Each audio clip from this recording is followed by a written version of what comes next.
Getting some kind of echo.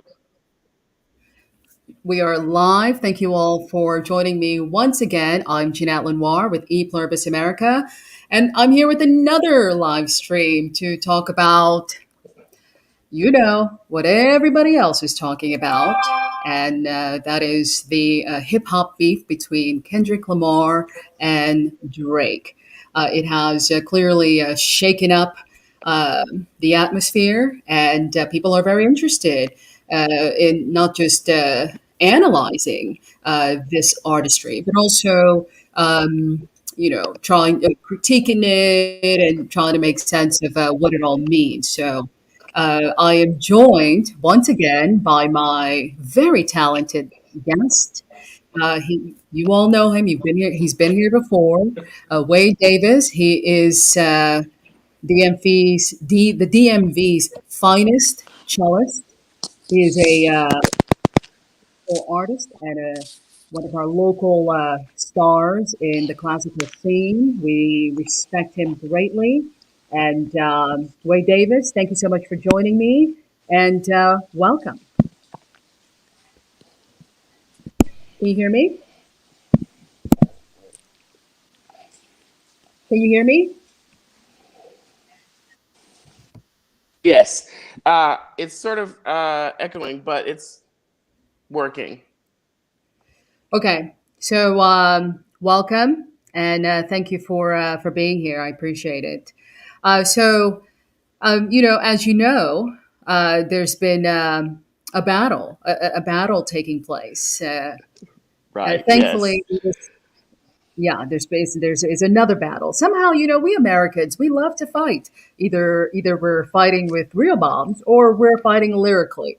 So I'm actually grateful that this battle is a lyrical one. I have to say. So yeah, this is a lyrical battle. So before we really dive into it, um, let's listen to the song that has gone the whole country, the whole, even internationally, you know, crip walking, dancing, talking about not like us, and putting meaning behind that and trying to decipher all of it and connecting it to all these different social issues and cultural issues that we deal with on a daily basis. So I'm grateful. So let's listen to the song real quick, and then we'll talk about it. We probably won't listen to the whole thing, but bear with me.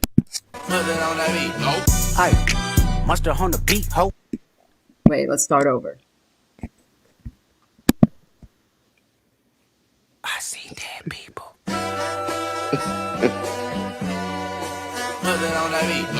Aye, monster on the beat, ho. Debo, any rap nigga, he a freak throw. Man down, call her Amber Lambs, tell him breathe, bro. Nella nigga to the cross, he walk around like Tizo. What's up with these jabroni ass niggas trying to see Compton? The industry can hate me, fuck them all and they mama. How many options you really got? I mean, it's too many options. I'm finna pass on this body, I'm John Stockton. Beat your ass and hide the Bible if God watching. Sometimes you gotta pop out and show niggas. Certified boogeyman, I'm the one that up to score with him. Walk him down whole time, I know he got some hoe in him. Pole on him, extort shit, bully the flow on him. Say Drake, I hear you like I'm young. You better not ever go to cell block 1. To any bitch that talk to him and they in love, just make sure you hide your little sister from him. They tell me Chubb's the only one that get your hand-me-downs and party at the party. So I'm gonna stop it here. I know. It's a heavy one. Number one, the beat is great. Even if you're musically challenged, it gets you moving. So the beat is a winner.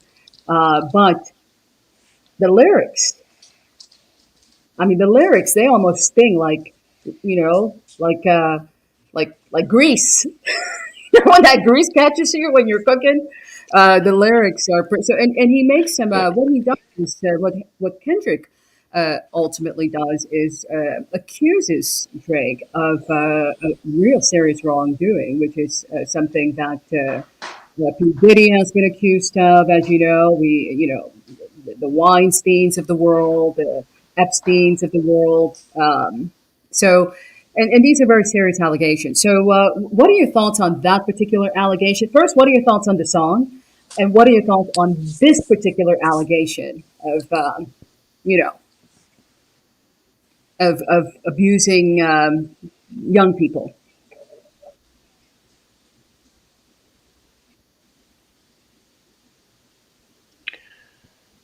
Can you hear me okay? I can hear you. Hmm.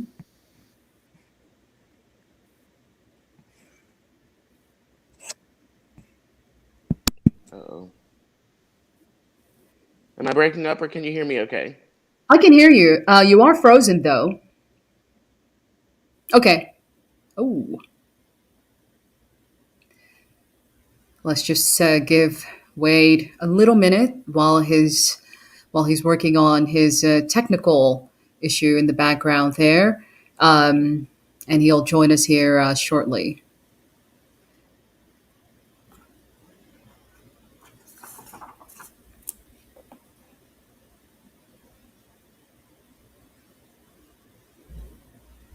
So as we wait for Wade Davis to rejoin us, like I said, I thoroughly enjoyed the song, and I think it captures so many different elements of our social structure that is very important to discuss. And there are times only comedy or music can get us through these very heavy issues. So, Wade, I'm going to ask you again, what do you think about the song? We're going to keep playing it, the rest of it, but in this first section, he lobbies a serious allegation of grooming minors and being part of that whole Epstein Island nonsense. So, what are your thoughts on that? But first, do you like the song?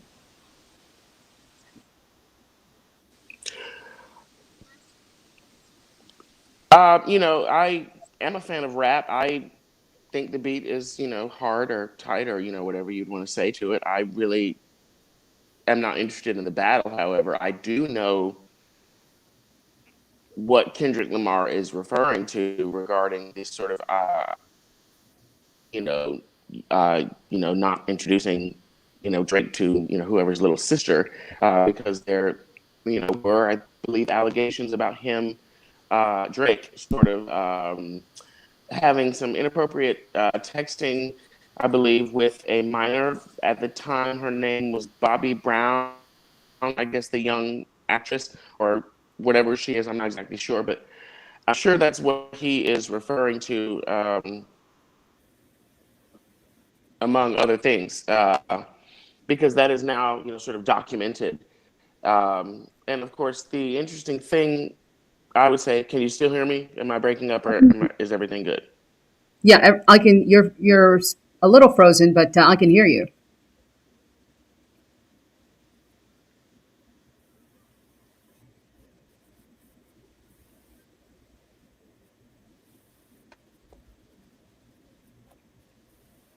Oh,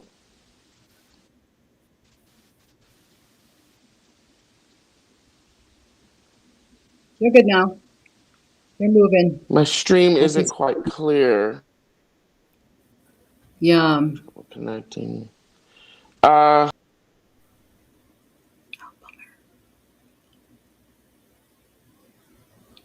I think there's also going to be some sort of meteor shower or something that's happening that I was reading about that could cause some sort of problems with our internet service and technology in general. So I don't know if that's it though, but Wade will join us again.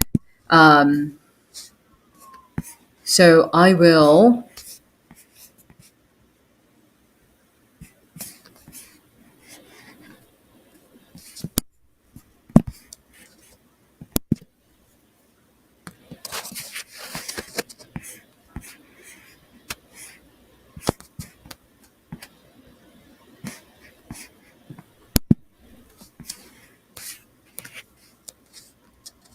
I think in the meantime, I'll play the song. Playing with his nose now. And Baka got a weird case. Why is he around? Certified lover boys, certified pedophiles. Wop, wop, wop, wop, wop. That fuck him up. Wop, wop, wop, wop, wop. I'ma do my stuff. Why you trolling like a bitch? Ain't you tired? Trying to strike a chord, and it's probably A minor.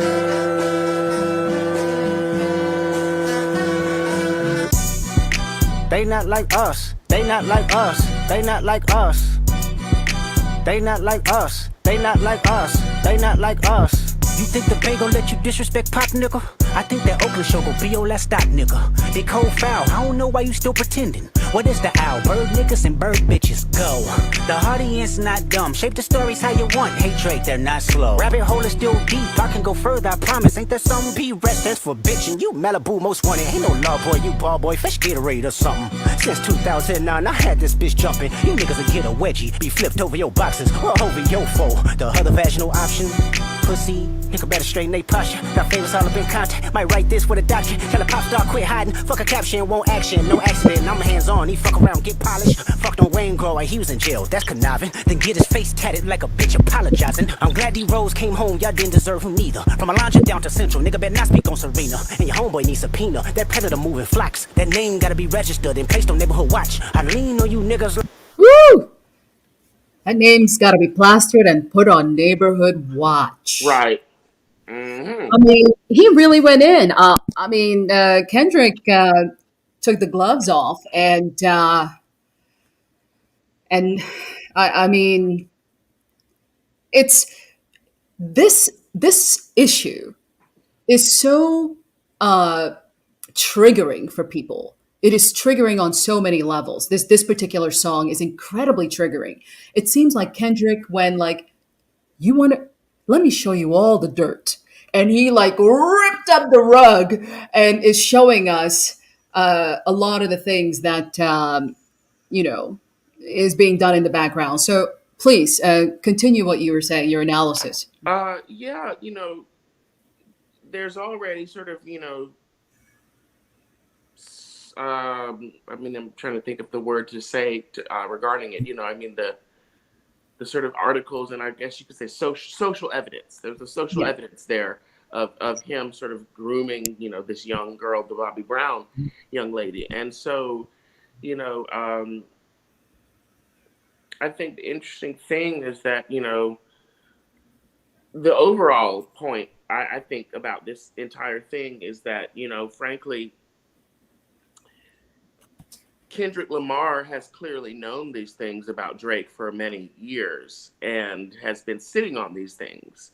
And it seems that only now that he's upset with Drake is he now letting these things out of the bag. And so it's really quite interesting because it kind of shows you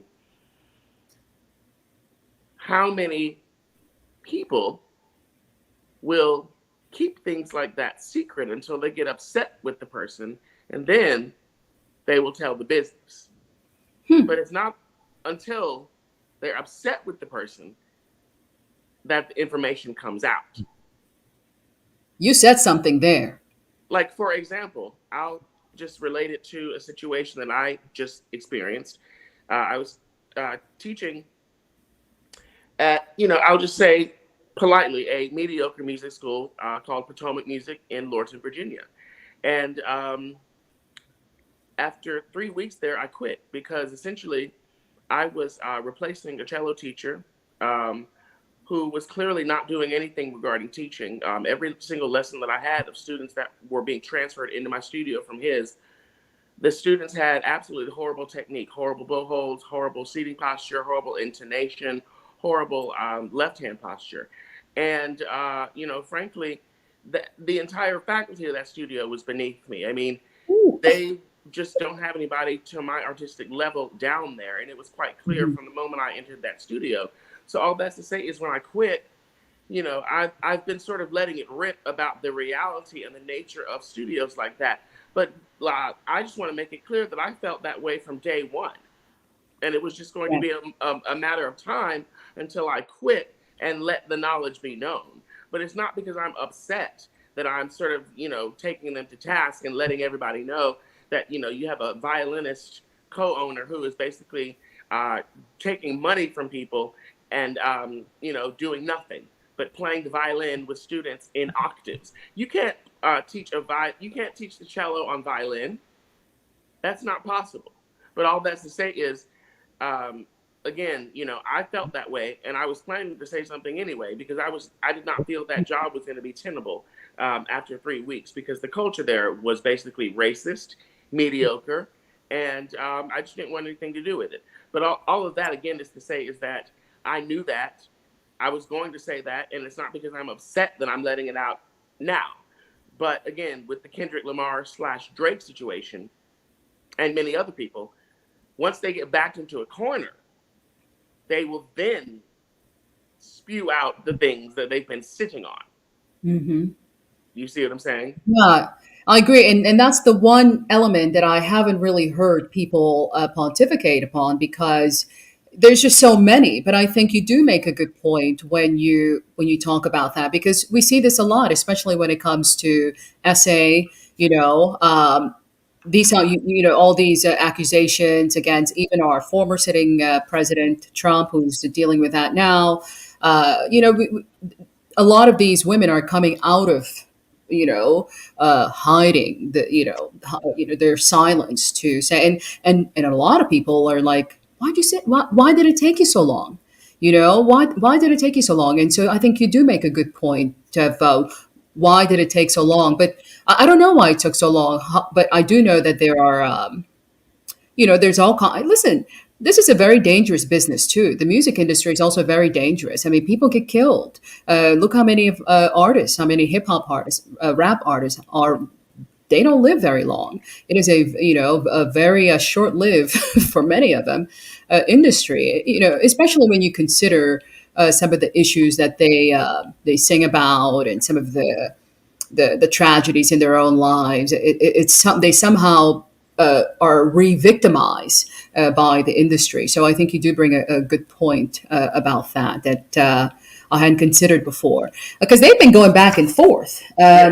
They've been going. It's not the beginning, and one of the reasons why I think Drake is getting so much negative reaction from all of this is because there's an accounting now of the things that have been hidden and everyone's been supposedly sitting on. But if you go back and you look at what has been said, even from 5 years ago, people have been accusing Drake of grooming minors.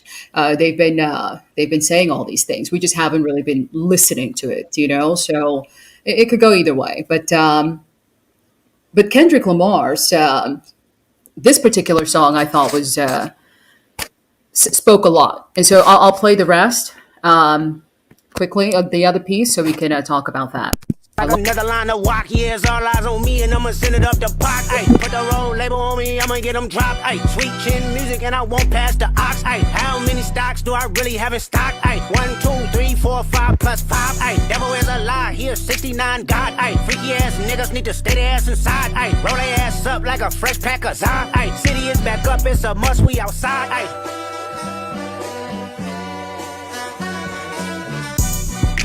They not like us. They not like us. They not like us. They not like us. They not like us. They not like us. Once upon a time, all of us was in chains. Homie still double down, calling us some slaves. Atlanta was the mecca, building railroads and trains. Bear with me for a second, let me put y'all on game. The settlers was using town folk to make them richer. Fast forward 2024, you got the same agenda. You run to Atlanta when you need a check balance. Let me break it down for you, this the real nigga challenge. You caught Future when you didn't see the club. Hey, what, little baby, help you get your lingo up. What, 21, get your first street cred. Thug makes you feel like you a slime in your head. Hey, what, Quavo said you can be from North Side. What, 2 Chainz say you good, but he lied. You run to Atlanta when you need a few dollars. No, you not a colleague, you a fucking colonizer. The family. So that was the other big part. I mean, I was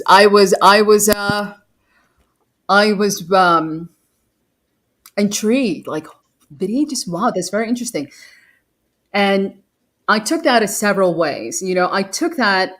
I have to admit, I took it a little personally too, because I felt that Kendrick was making real what we know kind of exists, which is the idea of colorism.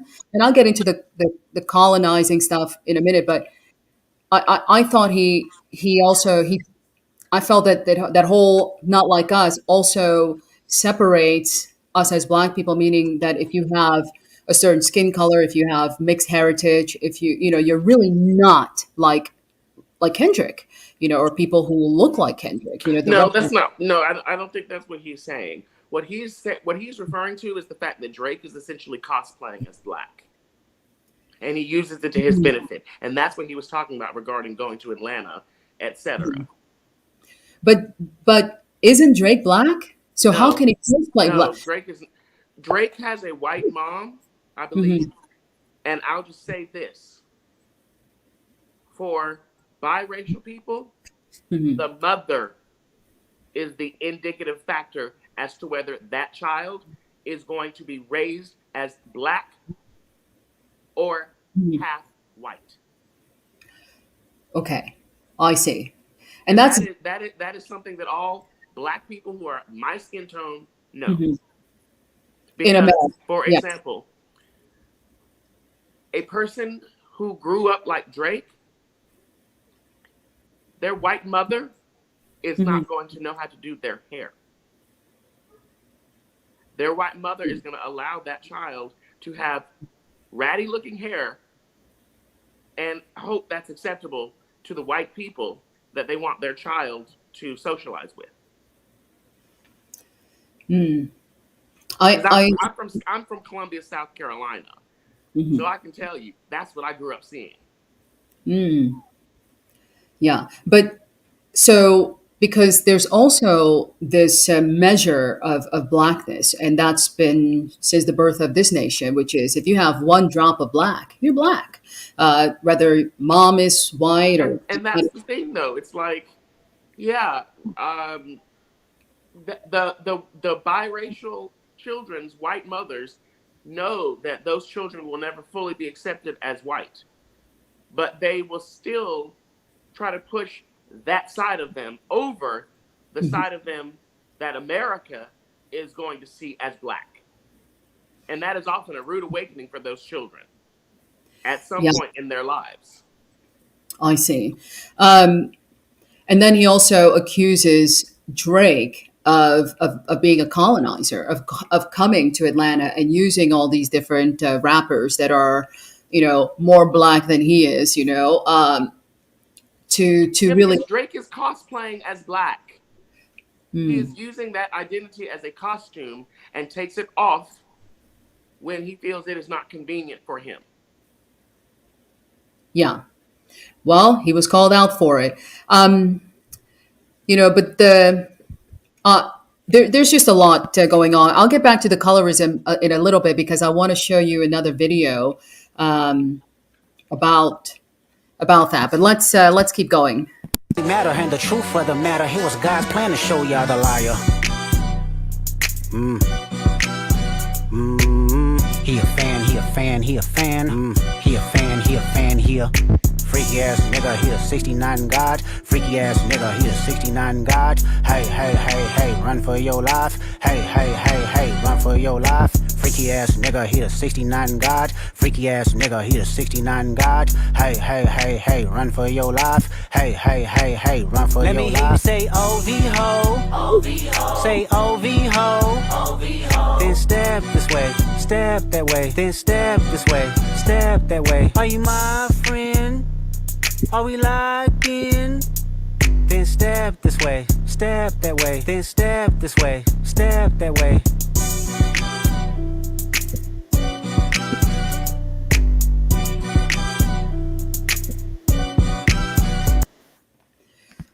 So, and we obviously Drake didn't leave that unanswered. He actually went back and basically responded. But one of the things that Kendrick also said was not just that they not like us, um, but he says, gosh, I completely lost my train of thought. He did say something else besides yeah, that he was a colonizer or whatnot, and I just thought it was very interesting. Anyways, I lost my train of thought on that one. Oh yes, no, the N word. He says we don't want to hear you say nigga no more. Okay, and that's we're gonna get into that a little later because that's my question of the day. One of my questions of the day. But Drake responded, and he responded by using by let's hear it. Maybe in this song, you shouldn't start by saying, Nigga, I said it, I know that you mad. I've emptied the clip over friendlier jabs. You mentioned my seed and I deal with his dad. I gotta go bad, I gotta go bad. Yeah, drop a 50 bag for the mob in a spot. Drop a 50 bag, 29 for the thought. I was really trying to keep it PG. I was really trying to keep it PG. If you had a set, they give your ass a DP.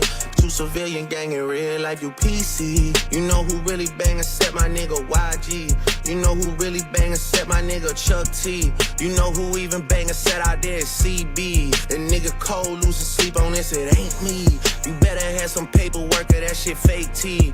Can't be rapping by no ratting that we can't read. I mean it's true, a nigga slimy for my AP. Just like how Metro nigga slimy for his main squeeze. Out here begging for attention, nigga say please. Always rapping like you about to get the slaves free. You just act.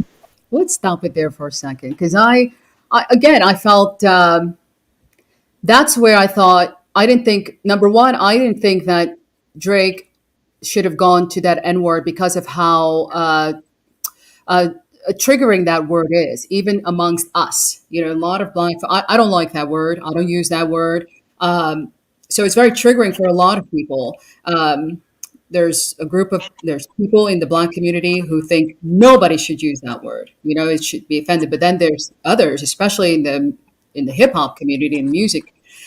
They say no. They reclaim it. They've empowered that word for themselves. You know, which makes sense to them. But Drake, it's almost like even though he's being called white boy, he's not black.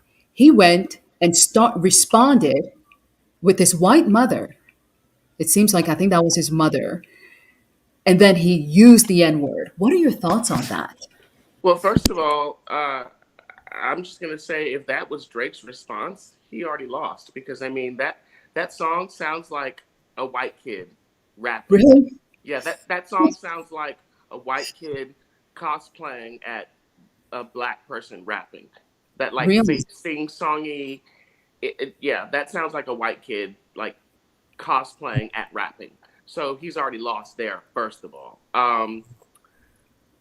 yeah, the sing songy. Yeah, yeah. He's already lost. But he's clearly trying to do something. Mhm. I'm not sure what it is. It's not really doing anything for me. Mhm. I You don't like the song, so you think Kendrick's songs, just face value, musically, Kendrick's song is better. Yes, But what about the N word? What do you think about because Kendrick in his song says we don't want to hear you say the N word anymore. right. So I mean, because again, he's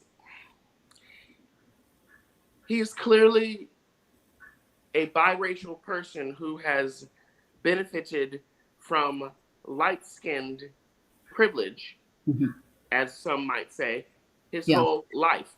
So, for him to sort of keep saying that, it really almost, like I said, the song sounds like a white kid cosplaying at mhm, black rapping. So it almost sounds like he's mocking the word or mocking black people saying that mhm, because there's the difference between the sound of him saying that mhm. and Kendrick Lamar saying that. Yeah, There's a yes, difference in the sound. hmm, yeah, I agree with you. I agree with you, and just to personalize it for me, I didn't grow up speaking English. I grew up speaking another language. I cannot go into, as black as I am, I can't go to an African American community and start to talk like them because you're right. I would be cosplaying that lingo, because but I'm an international person. I'm you know what I mean. So I think I have a good excuse why I can't use. I mean, why I cannot do. It's not my style or thing, anyways. I don't talk like that, but some people do. I've seen, and also they say,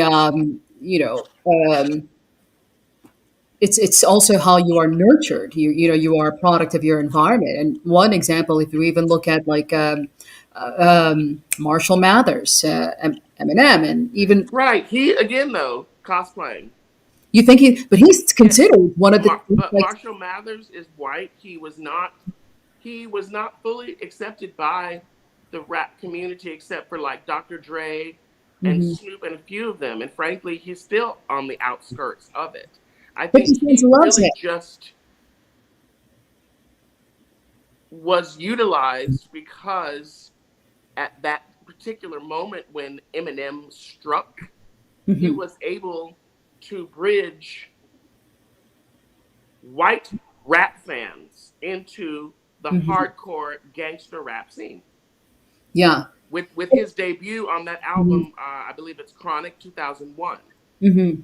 I mean, really, this is sort of So he's music also. culture in a way regarding that. But really, Mhm. um, he's always been on the outskirts because I mean, as much as he wants to claim, the community, he's still white. Yeah. Do you think, would you consider him a culture vulture though? Or do you consider Not exactly race? because he grew up in the culture. Okay. However, he does not have the same authority that a black person has growing up in a black culture because Mhm. the culture that he grew up in is black culture. Yeah. But in no way was he trying to appropriate it. He grew up in that. However, it just Hmm. really did not come off well because, again, even if you grow up in a black culture, if you are not black, you are still going to have it better than those same people who came up in that culture. Yeah.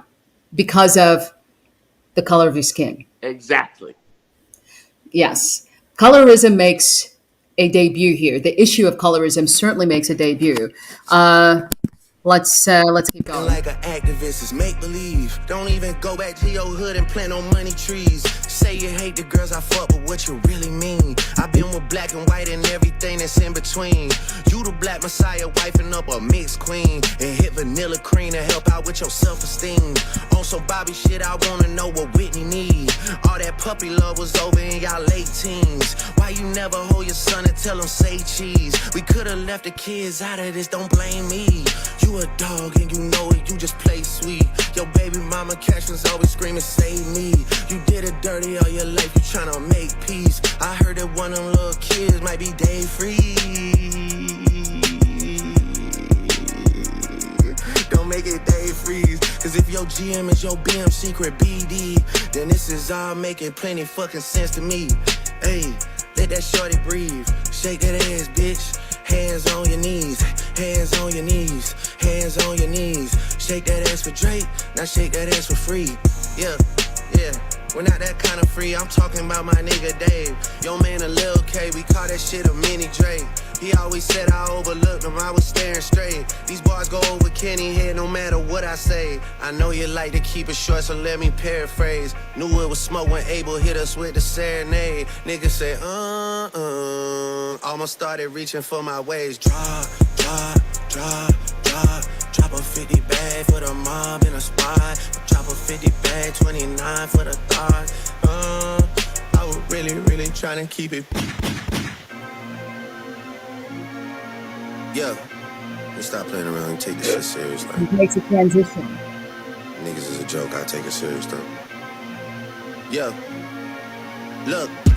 If Drake shooters doing TikToks, nigga really shooting in your gang. That's peace, brother. Y'all ain't getting shit shot. Nigga can't listen to the stick talking falsetto, saving for a hip hop. Nigga, you don't even be at home, dog. You a souvenir out the gift shop. Nigga still mad about that one hoe. We ain't even fuck. I just lip lock with her. I get active when it's wartime. I ain't even really let my dick drop. Nigga, what the fuck I heard Rick drop? Nigga talking something about a nose job. Nigga, Ozempic got a side effect of jealousy and doubt. I never told y'all niggas put a nigga in the bars, let a nigga rock, kinda like your old job. Nigga house sitting on some land, but it's out where no one even really know y'all niggas. Bitches gotta drive 2 hours for you pay them just to give a blowjob. Nigga must've started up a snowball, cause my last record deal was 400 M's. These days that's a low bar, nigga.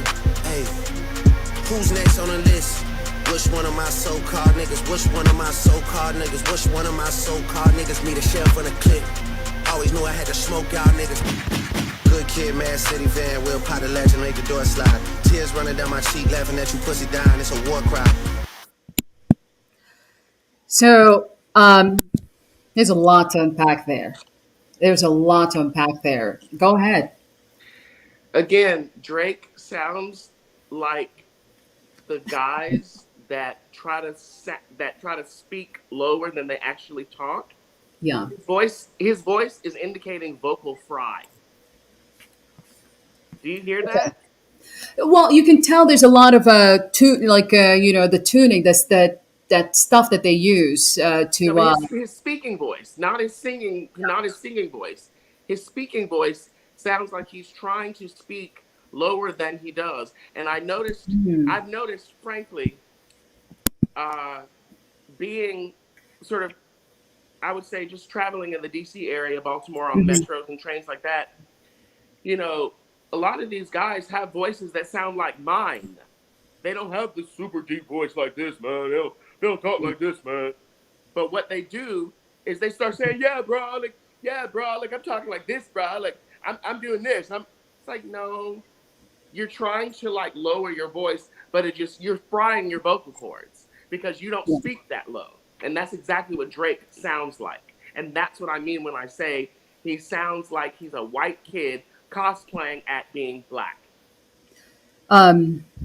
And he also, I mean, he went into he says things like he's Kendrick sings like he's trying to free the slaves and things like that. Do you think he has a right to attack him in these areas? Especially how he's being accused of not being part of the culture, but yet he's going in. He's speaking as if he's certainly as legitimate as any of them. Yeah, Drake has really lost this one. He sounds stupid as fuck. Sorry.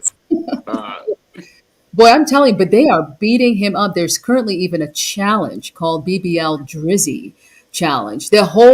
Let's play it. Let me show you. These people are not done with him. Watch this. And the other thing that has been very upsetting, I think, to the culture and the community is also the fact that Drake has aligned himself with the likes of Sexy Red. And Sexy Red is incredibly raunchy. She's the woman who sings "My Booty Hole Brown" type of oh, I lyrics. think I've heard about this person. I have not heard that song. Yeah, and she even has like lipsticks and makeup stuff that obviously sells for children, and with those names like "Booty Hole Brown," P word, lipstick, things like that. Incredibly graphic, incredibly just disgusting stuff. Like gutter swamp stuff.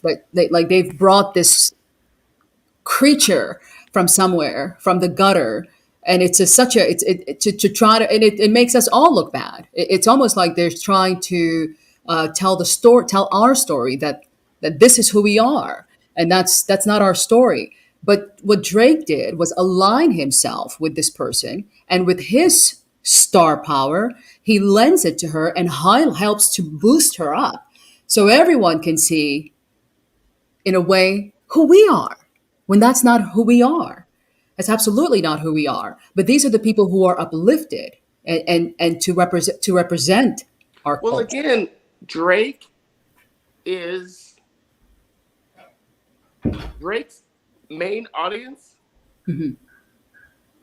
besides some black people, is white people who want to be part of black culture, but don't actually want to go far enough to listen to people like Kendrick Lamar, actual black rappers.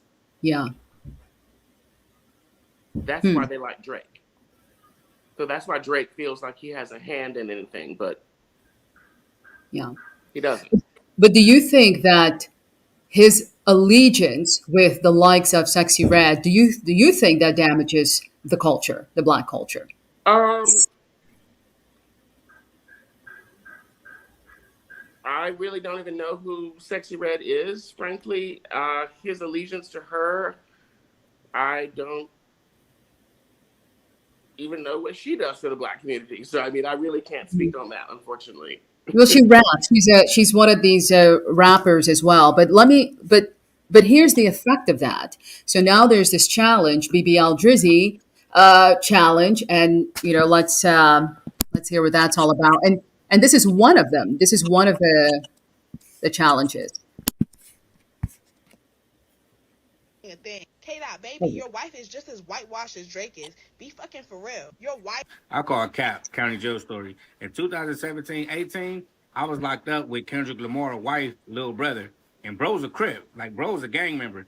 And I remember him telling me vividly how good of a relationship him and his sister had, how she used to write him letters all the time. She used to put money on his book. She used to send him pictures.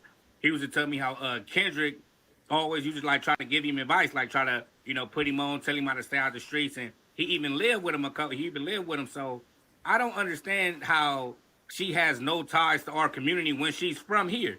It's not like he got her out the middle of nowhere, bro. Like, she's from here. I think he was from like Carson or Torrance, but the nigga was a crip.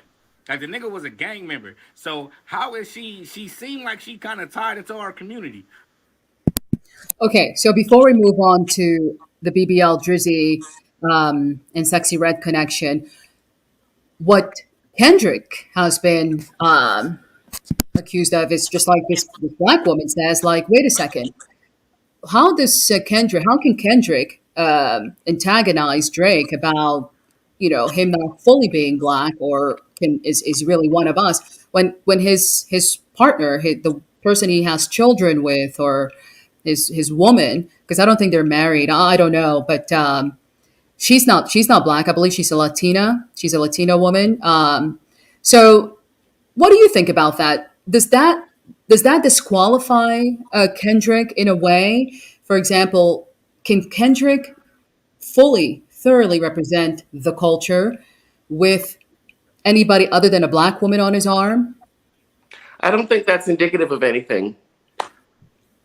So you don't think well, I mean, because James Baldwin, one of our great gay black activists, was married to a white man.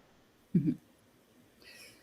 Okay, well, sure. I mean, but you don't think that that doesn't diminish James Baldwin's blackness or his action or his words or calls to action. So no, I don't think that has any bearing on anything. So interracial relationships, no problem. But if your mom is white, you're really kind of more like them, and you don't get to really speak for the culture. But in some ways, yes, because again, the mother's culture is what dictates what is passed down in families. For example, I will tell you, going back to this sort of biracial idea, I knew this mixed guy, biracial, we'll say. Hair was totally unkempt, never did anything to it. And again, I know that's because his mom did not care to do his hair properly or to teach him how to take care of his hair. And that is indicative of a larger issue about him. Because, for example, he told me about how one time he went on some biking trip, and he had on like a full, sort of ski, head mask. And when he took off his mask, one of the dudes was like, "Oh, wait, bro, you're not white." And he was like, "Yeah, I just kind of exclaimed him, and I just thought, oh, I might like bust his balls later, but I didn't say anything." And I thought to myself, there is no way that if that was me, there would not be every indicator that I was black by the way that I speak, by the way that I carry myself, etc. So again, that shows you he is aiming to fit in with whiteness. You see what I'm saying? Yeah. And that is why I'm not necessarily going to say that he doesn't have a place to speak on the culture of blackness, but he's clearly not interested in really being part of it. But Kendrick did get criticism, especially from black women, because, and they felt like, wait a second, you know, why does he And they get have every to? right to feel that way. That's their decision to feel that way. I Yes. personally do not think I personally do not think one's partner is indicative of anything other than that is who they choose to be partnered with. Yeah, yeah. Interracial relationship, no big deal. And, it shouldn't matter. He should still, it doesn't take away from your blackness or your allegiance to the culture. Although Right. if you speak with someone like Dr. Umar, you know how he feels about what he calls snow bunnies. I do not know who Dr. Umar is. Oh, he's he's very he's a black historian type of person. He's Dr. Umar is very staunch pro-black person. He's building a school. And He's a that's the thing, though. pan-Africanist. That's the thing. On Solange's fabulous album, A Seat at the Table, there's a track, an interlude, where her mother, Tina Knowles, is saying, you know, because you just used the term pro-black, just because I'm pro-black doesn't mean I'm anti-white. And that's what I'm talking about when I say that. Like, James Baldwin was very much pro-black, but that Yeah. didn't mean he was anti-white. Yes. And I hear you with that, and I remember that line too, and I thought that was a very important line. It was because it was almost pushed. Because a lot of people who they feel upset and think that, wait a second, Right, how when can we you say say black pride, we right, hate white people. right, or even black power? It's a different feeling that comes up if someone says white power versus black power. Exactly. That's a whole different. You know Exactly. what I mean? And so, but they're both the same thing, right? I mean, but not really. No, they're not the same thing, because white power is indicative of some kind of colonization power. White supremacy. Yeah. Right, exactly. White supremacy. Black power is minorities reclaiming their culture, essentially. Yes. And their power too. Exactly. And trying to rise from the ashes that was created. So, yeah, I think, Because white power has always been white power. yeah. Yeah. So there, and and I remember even DJ Vlad, who is, a big part. He's a white man, but he has a YouTube channel, very popular, and he interviews just about all the major hip hop people, and he's DJ Vlad. He's very well known, and so recently he Vaguely, I really don't, actually. yeah, one would say he's part of the culture, but then what he did recently, he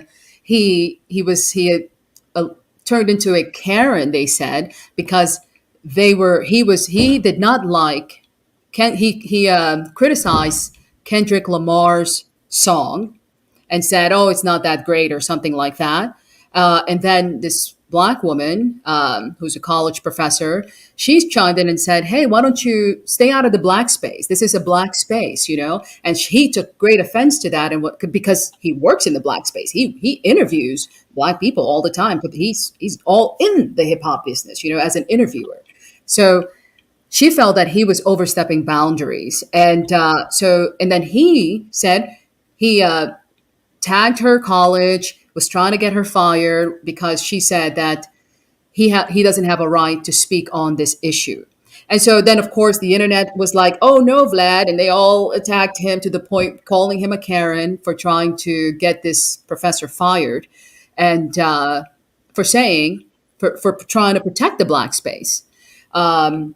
So, what are your thoughts on that phenomenon of that space, that's been created. And just like you said, going back to Tina Knowles and how she explained it, what are your thoughts on that? The black community is the black community, and anybody who is not black is going to be side-eye, frankly. That's just how that works. I mean, for example, growing up in the black community, there are the white kids, Latino kids who are, living in those areas, but it's like they may, again, grow up in the culture, but sometimes they're not fully accepted by the culture because they are not black. Yeah. So, DJ Vlad, again, I wouldn't know him if I fell over the street. So I don't know what he looks like or anything like that. But again, if he's not black, I suppose he's also very much entitled to his opinion on this song. Professor who calls him out and says, you need to stay out of it. She is also entitled to how she feels. However, I don't think it was in good taste for him to attempt to have her fired, because I mean that's not something serious. That was a Karen move. Yeah. And it was a perfect because what was the point? Because he was offended that he was told to stay out of something that is not his culture. Yeah. But he feels like it is. He feels like it is. Just like if you were to be in an interracial relationship, your partner would also be part of your culture. And if you love that person, you would want to protect them and want them to be accepted. Kind of, but it's never always, see, that's the thing.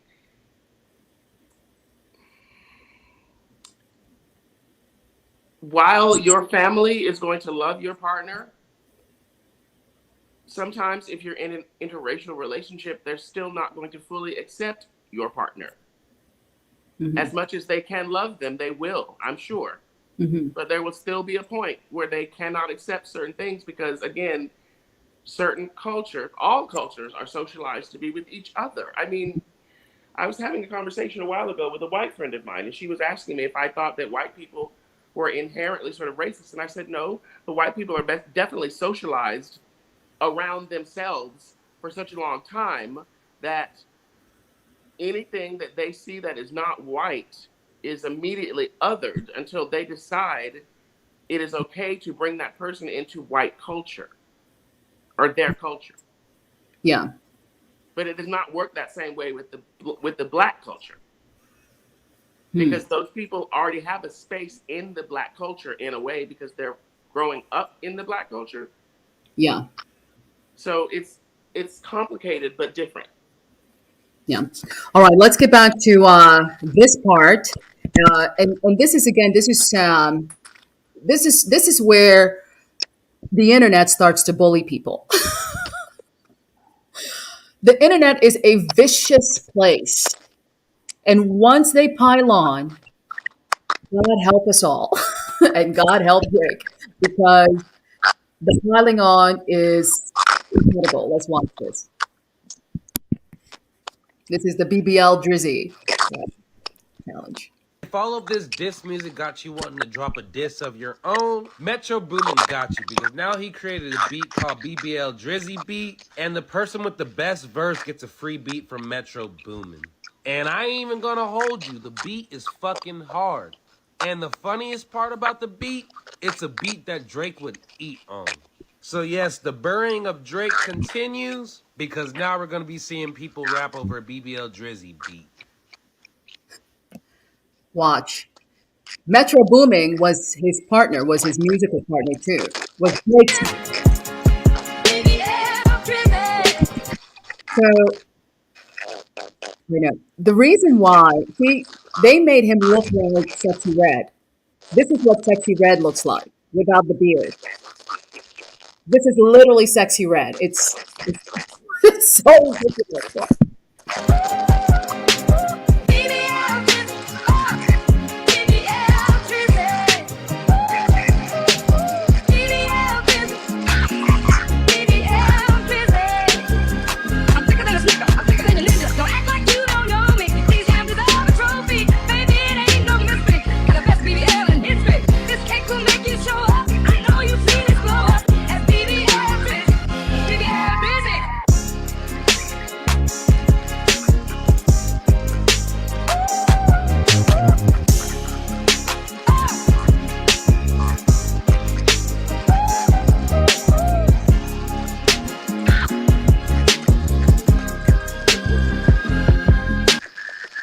Um, so as you can see, I don't know. I don't know. Is doing some background? Is it on your end?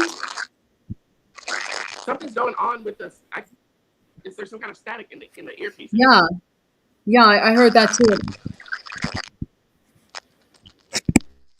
Let me put my That's happening, headphones but in. Let me see if that'll fix it. mhm.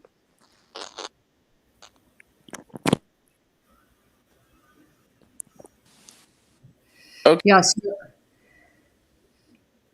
yeah, much better. But can so you hear basically, me? yeah, I can Okay. hear you.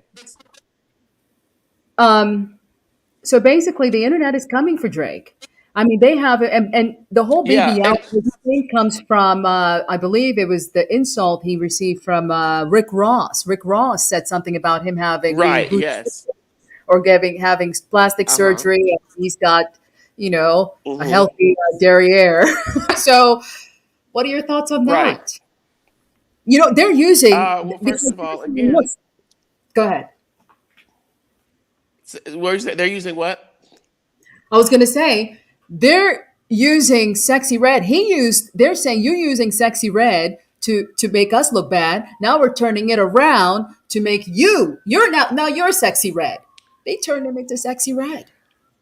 I see. Well, again, look at that picture of Drake. Like the beard, it just looks like biracial dude leaning into blackness. Because if you look at pictures when he was younger, that Hmm. curly hair, he's clearly trying to be a preppy white dude. Let me tell you something. And it's about the hair. Hmm. The hair. And let me explain to you what I mean about the hair. There was a dude who taught band when I was in high Hmm. school. And he was, I think, Filipino. Hmm. Grew up in South Carolina, you know, basically one of these wannabe white preppy guys, right? He Okay. is now Hmm. married with children. And it's funny because his sons, he's married to a white woman, and those sons look like wannabe white boys. They dress preppy, and they wear their hair like those white boys because of how it. Oh no, we lost him again. I'm sure Wade will be right back. Um, Once he resolves his technical issues. Uh, yeah, we had another guest lined up, but our other guest is stuck in traffic. So, whenever you get a chance, Herb, we're still here waiting for you. If you'd like to chime in and add your perspective to this hip hop battle that's shaking up the music industry. Um, yeah, there's so many different elements to this battle that I think is very important. And the next video I'll be playing um, will be about colorism, and the Breakfast Club did skit about that I will show, which goes really to the heart of the divide within the Black community.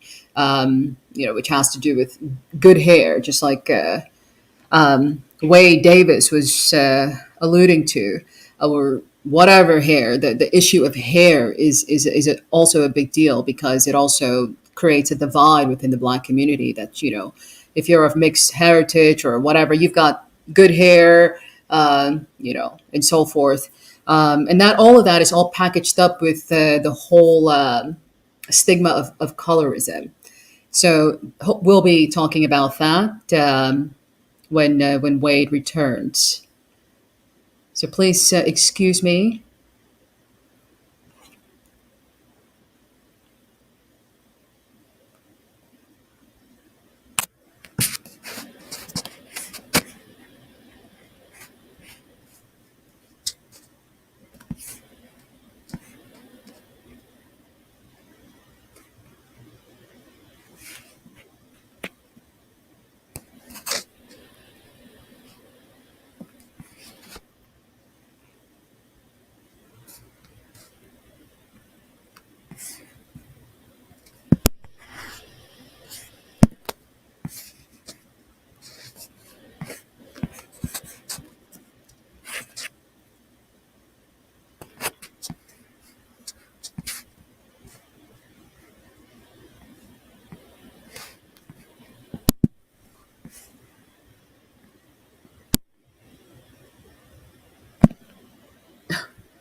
The next one is another. What up, Cole? It's Aubrey. I know you told Kendrick sorry, but I really would like if you come back to battle, cause my reputation is tarnished. I love all my fans, but I got more haters that's coming out saying I lost it. And I need my real ones to ride on my side. You want money, man, what is it costing? Drake, I wish I could help you, but already told you this battle not right in my spirit. And people respected the fact that I bounced, so how would it look if I spin it? This really ain't hip-hop, shit is like Maury, it's nothing but rumors and gossip. Is it really true that you like young girls? Cause if so, that shit is toxic. Hell no, that has never been me. I ain't know the girl was 17. If so, then I would have been caught, locked up with no charges dropped. Well, is it true that you hiding a daughter? If so, what's the name what you bought her? That was fake info that we had leaked. If I did, bro, you know I would call her. Well, was you real close to your dad? Or were you abandoned as a lad? And when you got older, you leveraged his image to prove to the world that you black? Hold on, Jermaine, now let me remind you. Your mama is white like mines. Your daddy is Gregory Hines, but your mama is Leanne Rhymes. See, that's the reason I left the battle alone, cause shit is too messy and shifty. If you wanna win, just keep making hits like Ross when he battled 50. Man, F Ross, I ain't cool with him neither. I ain't gonna reply to his rhymes. And thanks for nothing, but wait a minute, there's a call on the other line. I told you you ain't bad, Michael? and you ain't nothing, Drake, no. If you was really winning, then why you calling J. Cole? You better watch your back, cause Kendrick's winning, that's right. And I might be from Gary, but now I'm repping West Side.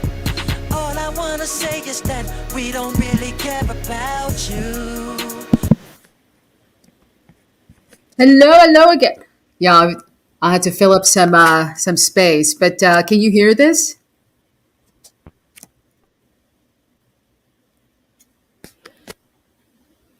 Oh wait, it's frozen again. Oh no.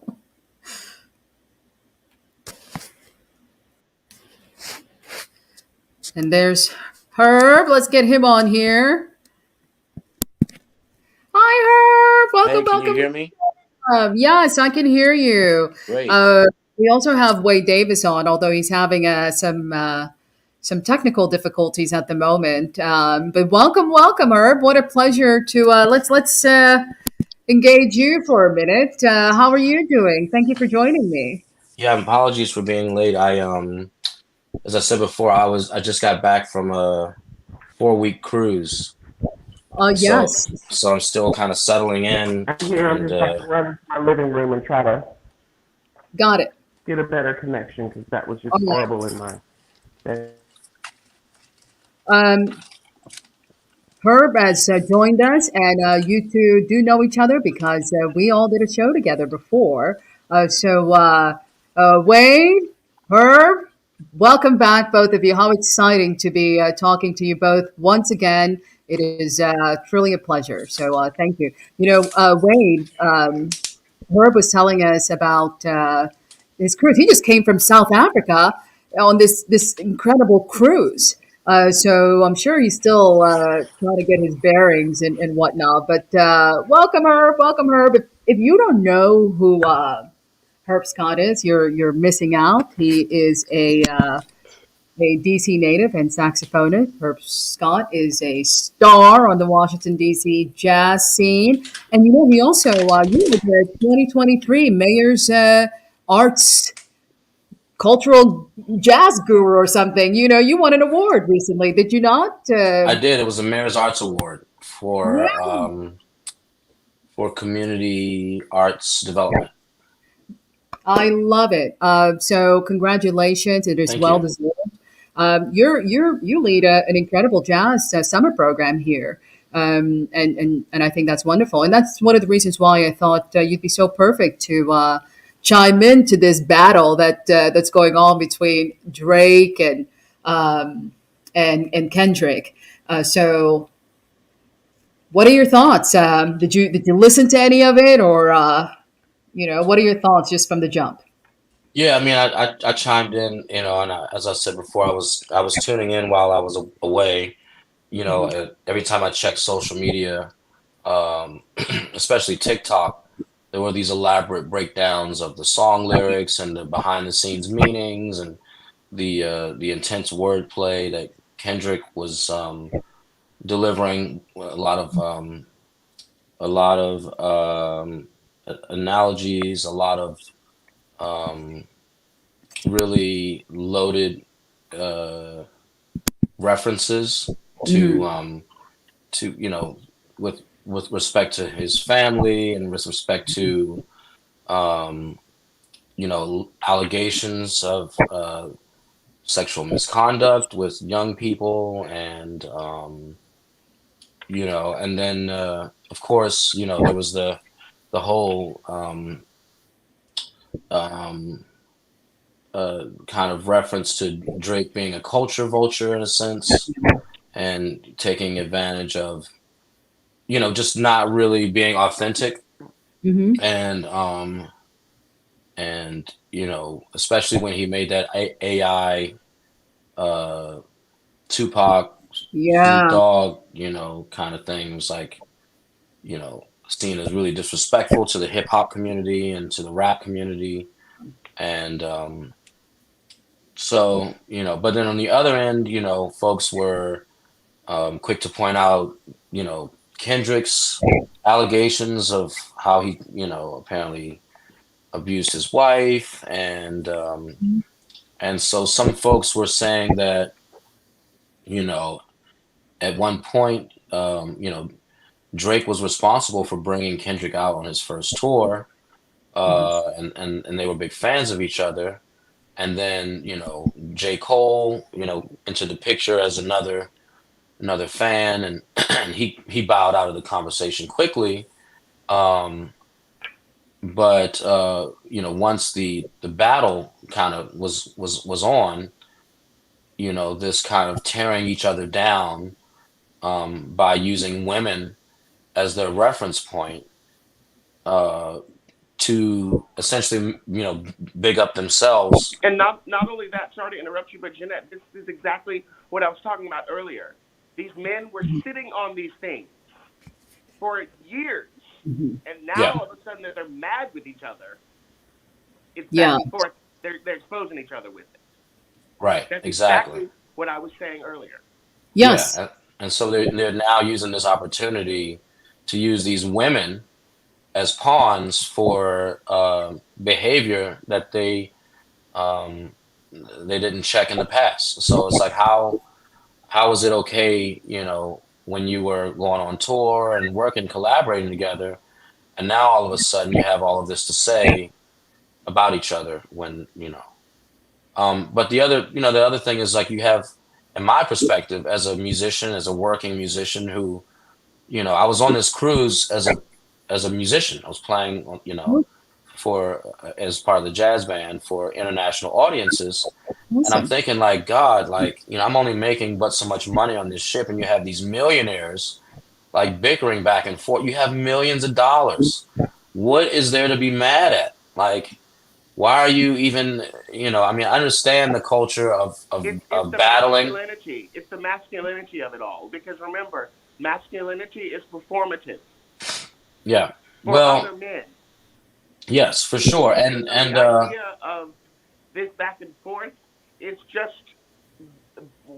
both of them feeling hurt about something, and now well, I mean, artists historically are outspoken individuals. True. Right? And so, I mean, you go back in all sorts of genres, and there's the bickering from all different genders and races. And, as a jazz musician, I mean, we learned early on about how Louis Armstrong would call Dizzy Gillespie's music Chinese music, because and so there was a battle between early on where, Dizzy Gillespie felt like Louis Armstrong was shucking and jiving for the white man, and Louis Armstrong felt like Dizzy Gillespie was this outspoken radical who was, was essentially rebellious, and that the music that they were making, bebop music, was rebellious music. Similarly with Oscar Peterson, the Black Canadian jazz pianist who was known as a virtuoso, could play in any key, any tempo. He he would often remark that Thelonious Monk's music sounded like pots and pans, clanging down the stairs, and and vice versa. Thelonious Monk would remark that similarly he was shucking and jiving for the white man. So it's a lot. I mean, that conversation of true blackness versus trying the same old argument actually between Up From Slavery, what's his name? Up From Slavery, Booker T. Washington and W.E.B. Du Bois. It's the same thing. It's the same conversation. And of course, you speak on exactly what I was about to start speaking on when I sort of got cut off with my connection regarding hair. Because what I was speaking on was the fact that I know somebody who is Filipino and is now married to a white woman, and his children are being raised in the white manner. And those two boys, even though they are Filipino, they are looking like wannabe white boys. And the factor is that their hair lays a certain way, right? And so once I kind of had to check the person I know, because he was trying to ask me something about, oh, well, why are you so sort of adamant about this and that? And I said, well, why are you so adamant to fit into the white world? I said, because your hair lays a certain way and you grew up in a certain place, so you wanted to assimilate with who you felt could put you in a certain position. But all that to say is, look at Drake's hair. If Drake would let his hair grow out, it would be that curly, thick, mixed kid hair. But what he's doing is cutting it short and cosplaying as black. No, he braids his hair. He has braids. His braids. He has cornrows. Yeah, he's got some cornrows, but he's also wearing dressing his hair up as little black girls, putting the what our little black girls hair, barrettes, and he's doing that stuff again, aligning himself with the likes of Sexy Red, which is why he's being attacked with Sexy Red and through Sexy Red. So, but the other thing that I thought was very important was the issue of colorism that they brought up. And I want to play this video for you guys just to show you, what this conversation, what this beef has brought back up, resurfaced. So let's. This is the end. This is the end of. I'll be playing this, but this is the end of the BBL Drizzy competition. You two are musicians. Y'all should get in on this. Y'all should, I mean, it's a real competition. It has gone international. People from all over the world are sending in their beats. They're playing it on because, Metro said, hey, get it done. So here it is. No. All I want to say is that we don't really care about you. So that was the end of another challenge. But now this is where we get into the whole colorism issue. And the Breakfast Club did a skit about it. I mean, it's always been a hard time being a light-skinned man working there. But after the Kendrick and Drake beef, it's gotten worse. Oh my goodness. Where's our little resident OVO? Oh boy. Eli is in here. His Instagram name is OVO Eli. Eli, I have a simple question for you. What do we got? Do you consider yourself gay, straight, or Drake? If identifying as Drake means being the biggest artist in the world, I would want to identify as Drake.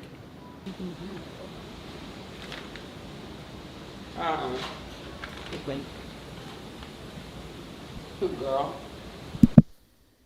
It's the paper brown bag test. Again, it's the colorism issue that has resurfaced. And it's an important issue to talk about. So I just want to point that out, that this was a real issue in our community, continues to be. You say hard. Oh, you definitely can say nigga with the hard ER. You know what this is? This is a memo. This is a memo for any light-skinned person who did not receive it. I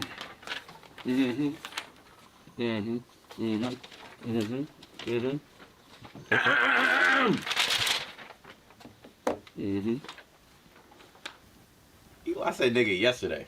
Oh my God. Could you imagine working here and being called all these names? Casper, light, bright.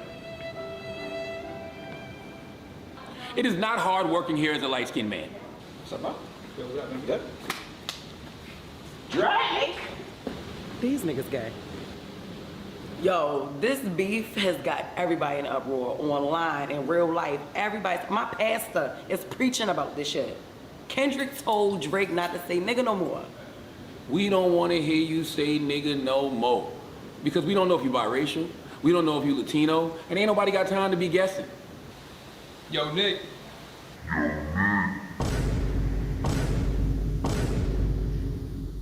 Eli said nigga. I didn't even say that. Nick is his name. Nicholas is his name, look.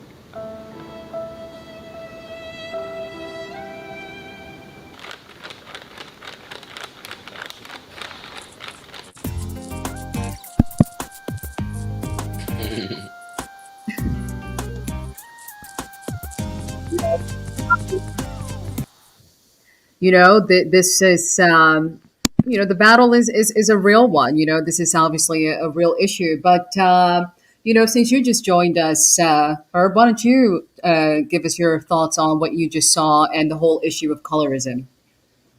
I mean, it's a age old topic. Once again, you know, coming from the jazz community's perspective, it's a topic that has come up the entire history of and I call it, you know, Black American music. You know, so you don't even have to say jazz because that's even a loaded term itself. But Yeah.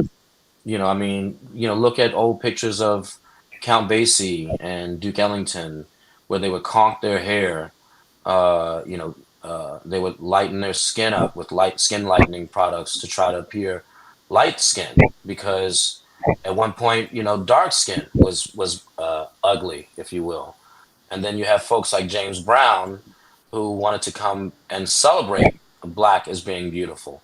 And there was a return to Africa during the, you know, the 70s and the, you know, post riots from Vietnam. It was more of us wanting to identify with Africa, and then the term Afro-American, you know, became a thing. Then we come along to O.J. Simpson, and during his trial, you know, the testimony, the N-word was coming up so much that the you know, attorneys essentially said, hey, can we stop? Can we just say the N-word? We know that you're reading a testimony, but like we don't want to keep hearing that the whole time. And so that now we get the use of the word, the N-word. And, you know, there's been movements, you know, in the past 20 something years for, you know, hip hop artists to stop using derogatory language, especially post the East Coast, West Coast manufactured beef of Biggie and Tupac. And so I think what's you know, the overarching theme for me is the lack of education. And when I come into the schools and I work with students after school, in school, or even talk to the young folks, there's a complete disconnect between of of older music, because of the rise of the internet and the overproduction of electronic and digital music. Young folks are completely left out of where we have come from in this debate. And it's just interesting, as someone who studies old music, to watch the collapse of the breakdown of the connections between music before the 70s and music after the 70s. And because if you do your research and you study and you learn a little bit about, you know, what the daily struggles were for artists pre-60s, you recognize that we're really just repeating history. We're really having the same conversations. I mean, they had the paper bag test, and that reminded me of, Howard University, the preeminent historically Black college used to institute the paper bag test for, the Black students at Howard. And once again, with the jazz community, it was, you would be booted off campus if you were found to be practicing jazz music at Howard University in the practice rooms. So it took decades later for a jazz degree program to begin, simply because it was jazz was associated with jazz was like the rap music of today. It was seen as music for degenerates and for drug users and drug dealers, and it was associated with crime and sex and violence. And so that's why it's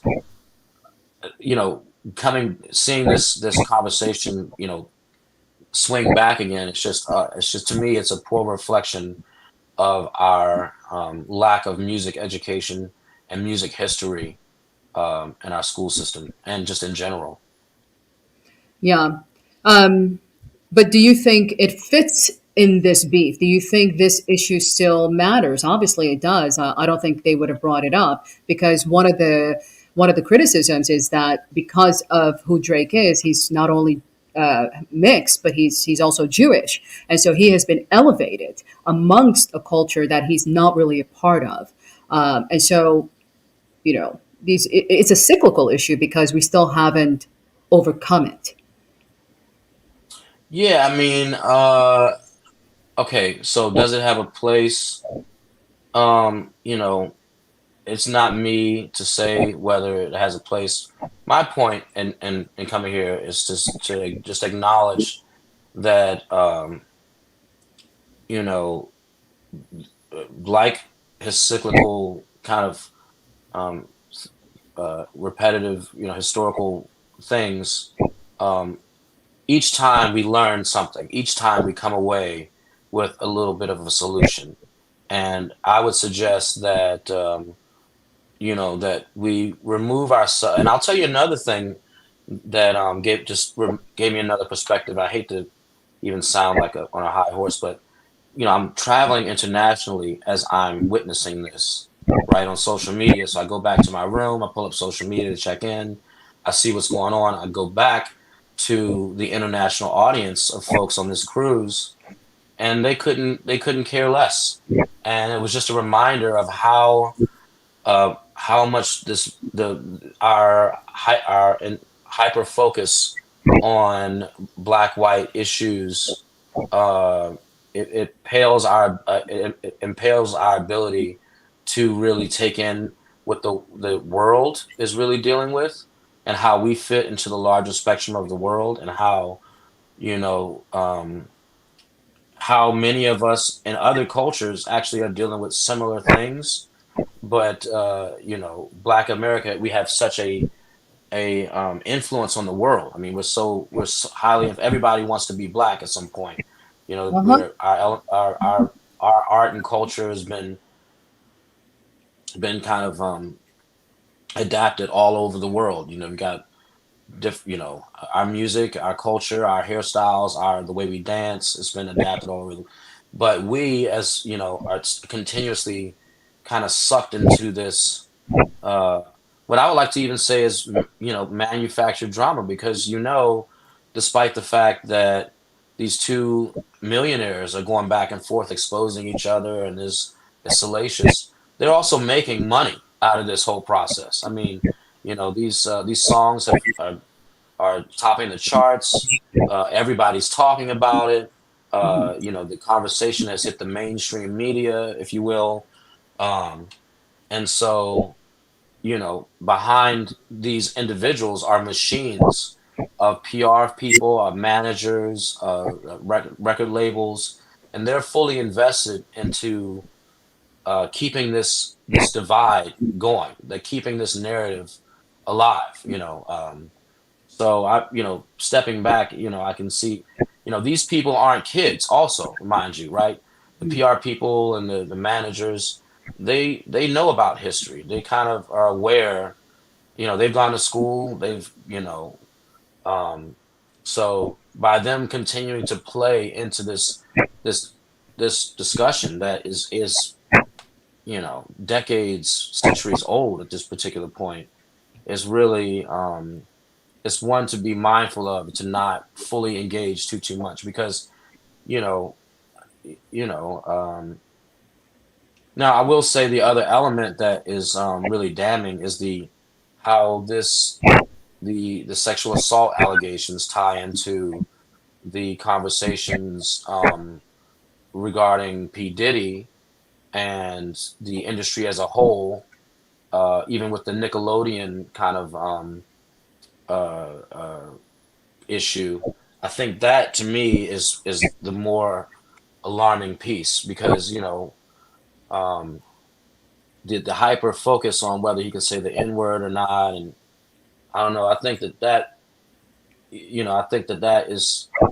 is somewhat clouding the bigger issue of is this guy really committing The predator. is he a predator? Yeah. And if he is, and to what extent, and Yeah. how much is and how rampant is this in the industry, and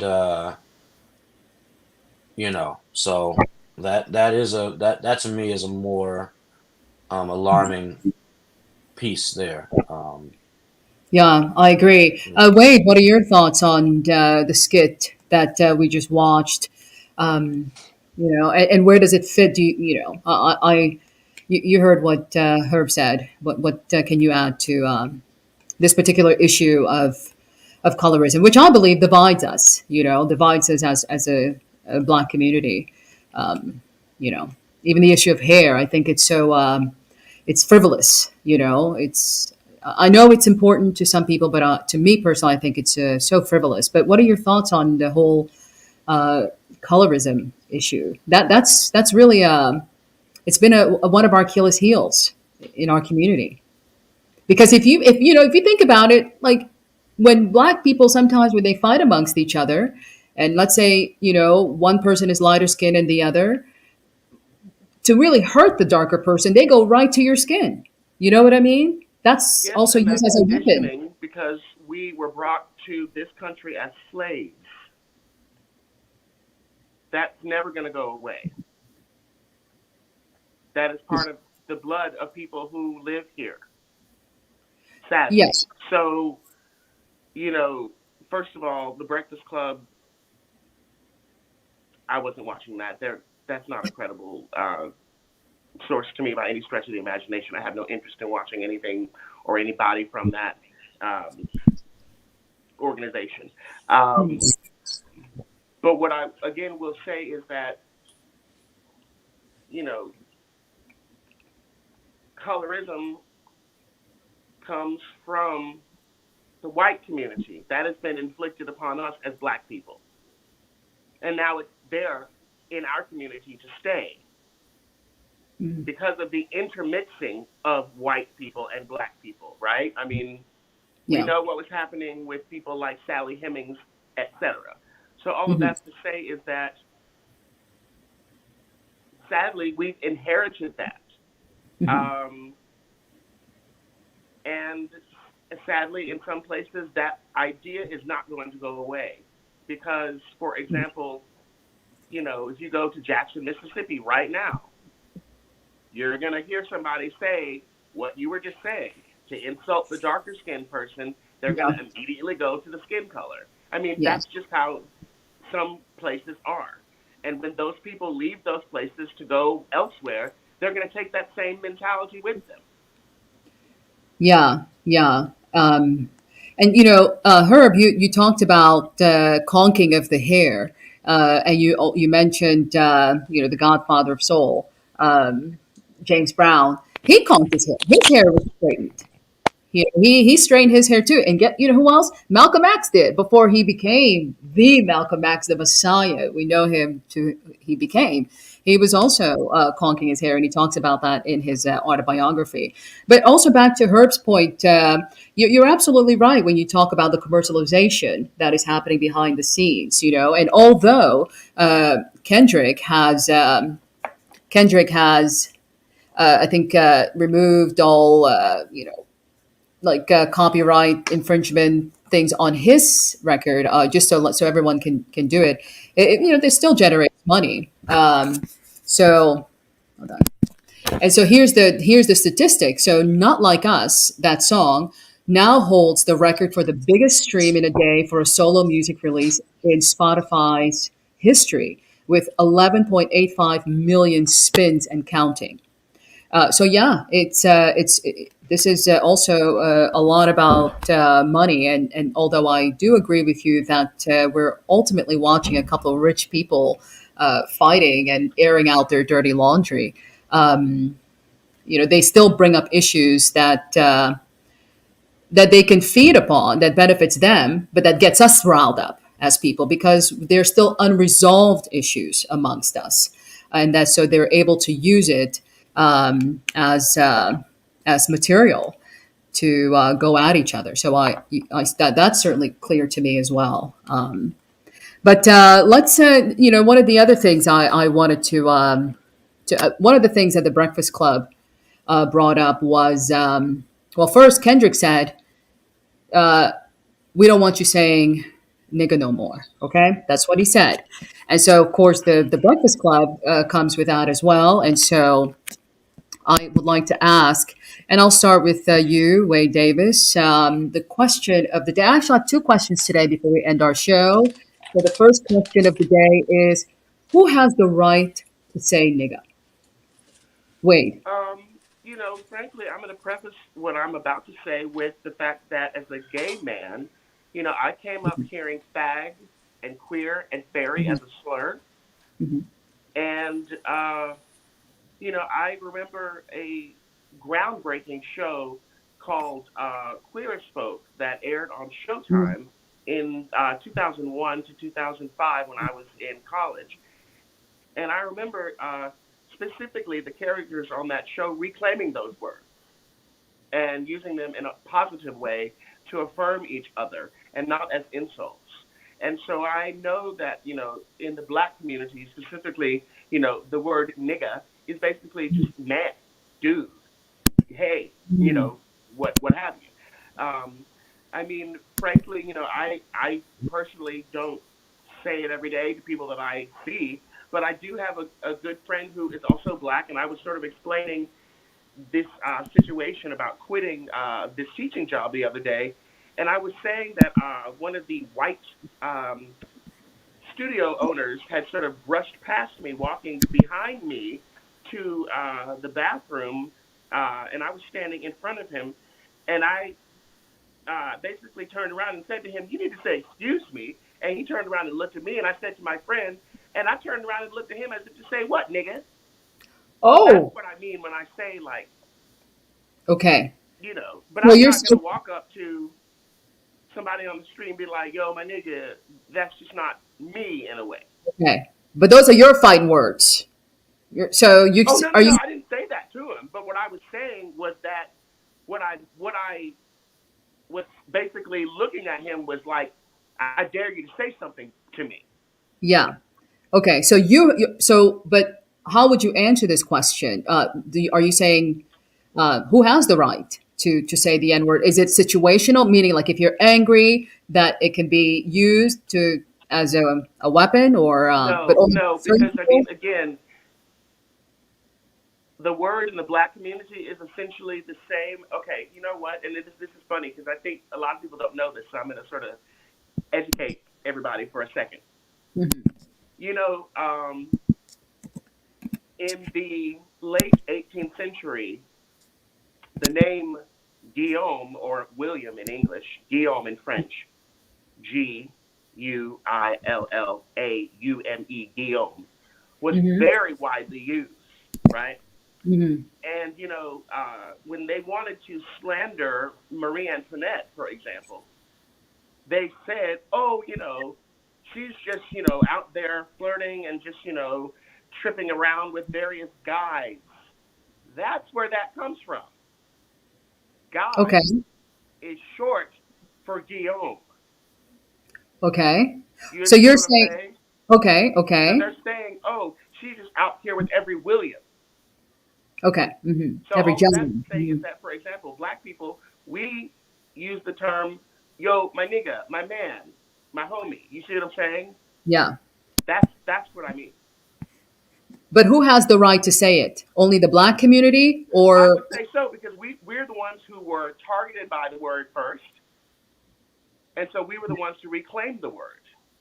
So, but what about, because remember also J-Lo got in trouble for it because she used that word with, I think with Nelly or maybe not Nelly, but right. somebody else. But what about also you're like if you're in a mixed race relationship? No, it doesn't. All No, right. if you're not black, you don't use that word. What if you're mixed? What if like so you agree with the Charlemagne crew? You think if you're I'm what do not they going to call say them, I agree with beige anybody from the people? Breakfast Club. What? I said I will not say that I agree with anybody from the Breakfast Club. Okay. But what I'm going to say is that since I'm not biracial or mixed, I don't have an authority on how they should use the word. But I'm going to say, as a black person, that is how I have seen the word used in my community as a black person who is black, Yeah. like this kind of black. Yeah. Herb, the question to you: who has the right to say the N word? Because if the word is here, it's not going anywhere. So, I mean, I'm just saying, like, Yeah. you know. Okay. We can't hear you. Oh, you can't hear me? Yeah. I can hear you. It's just low. Hmm.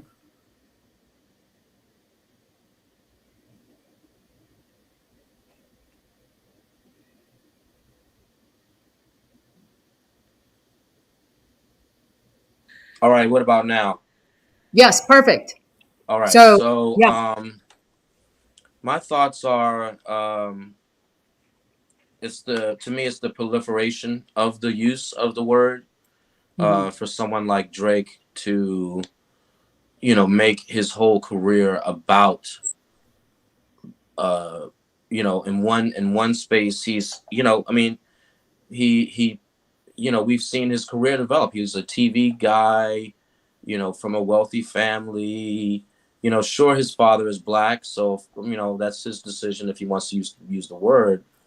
But he's essentially built his career around an image of a Hmm. person that he's really not, and that is the problem. Because that's You know. exactly what I was saying earlier. That's He what is you said. Yes. cosplaying at being black. Hmm. Yes. So it's not so much that he's using the word; it's the fact that he is using it in a way to suggest that he grew up in a way that we know that he did not grow up in, and so to try to align himself with all of the other rappers to suggest that he really is this character.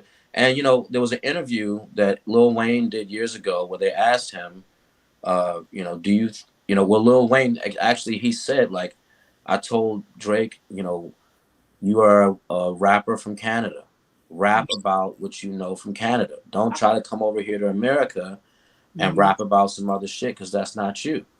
And Hmm. the moment that he stepped out of that world is when I think he turned a lot of people off. Yeah.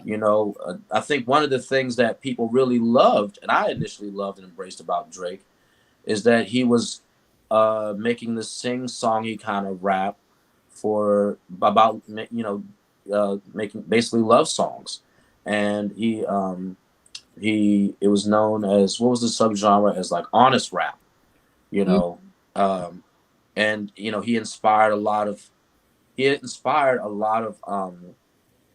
up and coming rappers who did not have that background of growing up in the hood. And so a lot of people felt like, okay, finally there's a space where I can enjoy rap music and hip hop music And without that's feeling exactly like, what I was saying earlier, Jeanette. I know. That's exactly what I was saying earlier. That yeah, sing-songy rap, he sounds like a white guy cosplaying at rap with Yeah. a vocal fry and everything. Because Hmm. Drake's voice is not that deep. Hmm. You can hear it in his voice, that vocal fry. He is talented, though. You can't take that away from him. Oh, He I'm is certainly a not. talented I'm certainly person. not. He has Absolutely not going to take that away from him. yeah, he's He's very very talented. talented. At Yeah.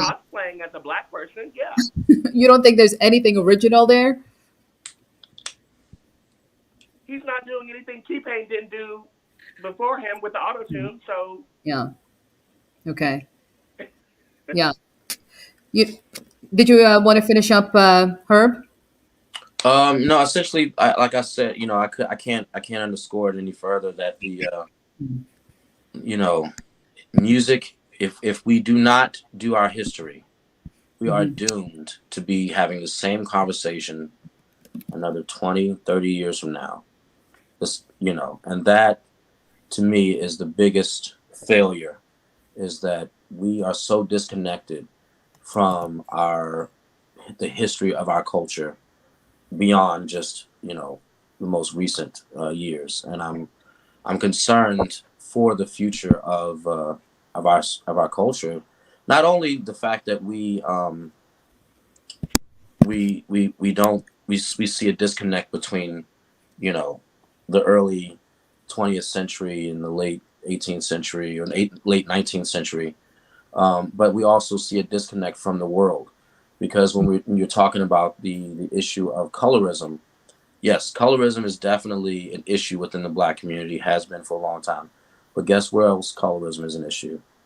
All around the world. You go to Asia, right? And the darker skinned Southeast Asians are looked down upon by the fair skinned, in fact, you go to Asia, and all around the world, there's skin lightening creams. People want to be lighter in Jamaica. They got skin lightening creams in Jamaica, skin lightening creams in all of Thailand, to the point Africa.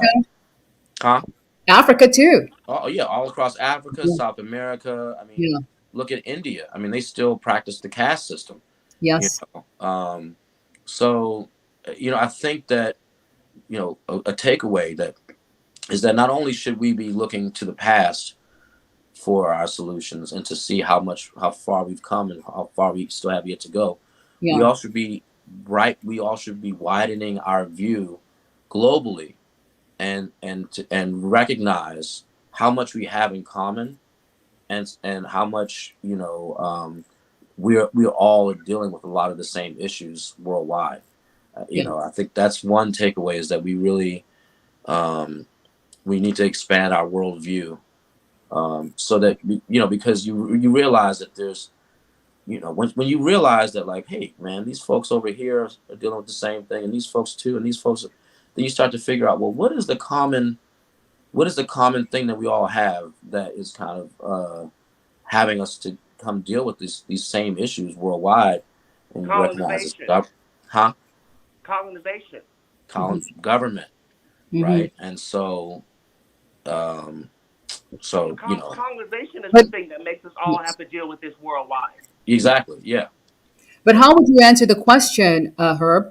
Does anyone has the right to use the N word, or do you think it's a word that should find its way to the dustbin of history, because it doesn't serve us?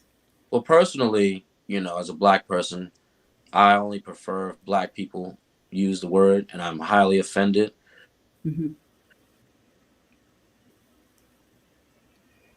Oh, your sound is off again.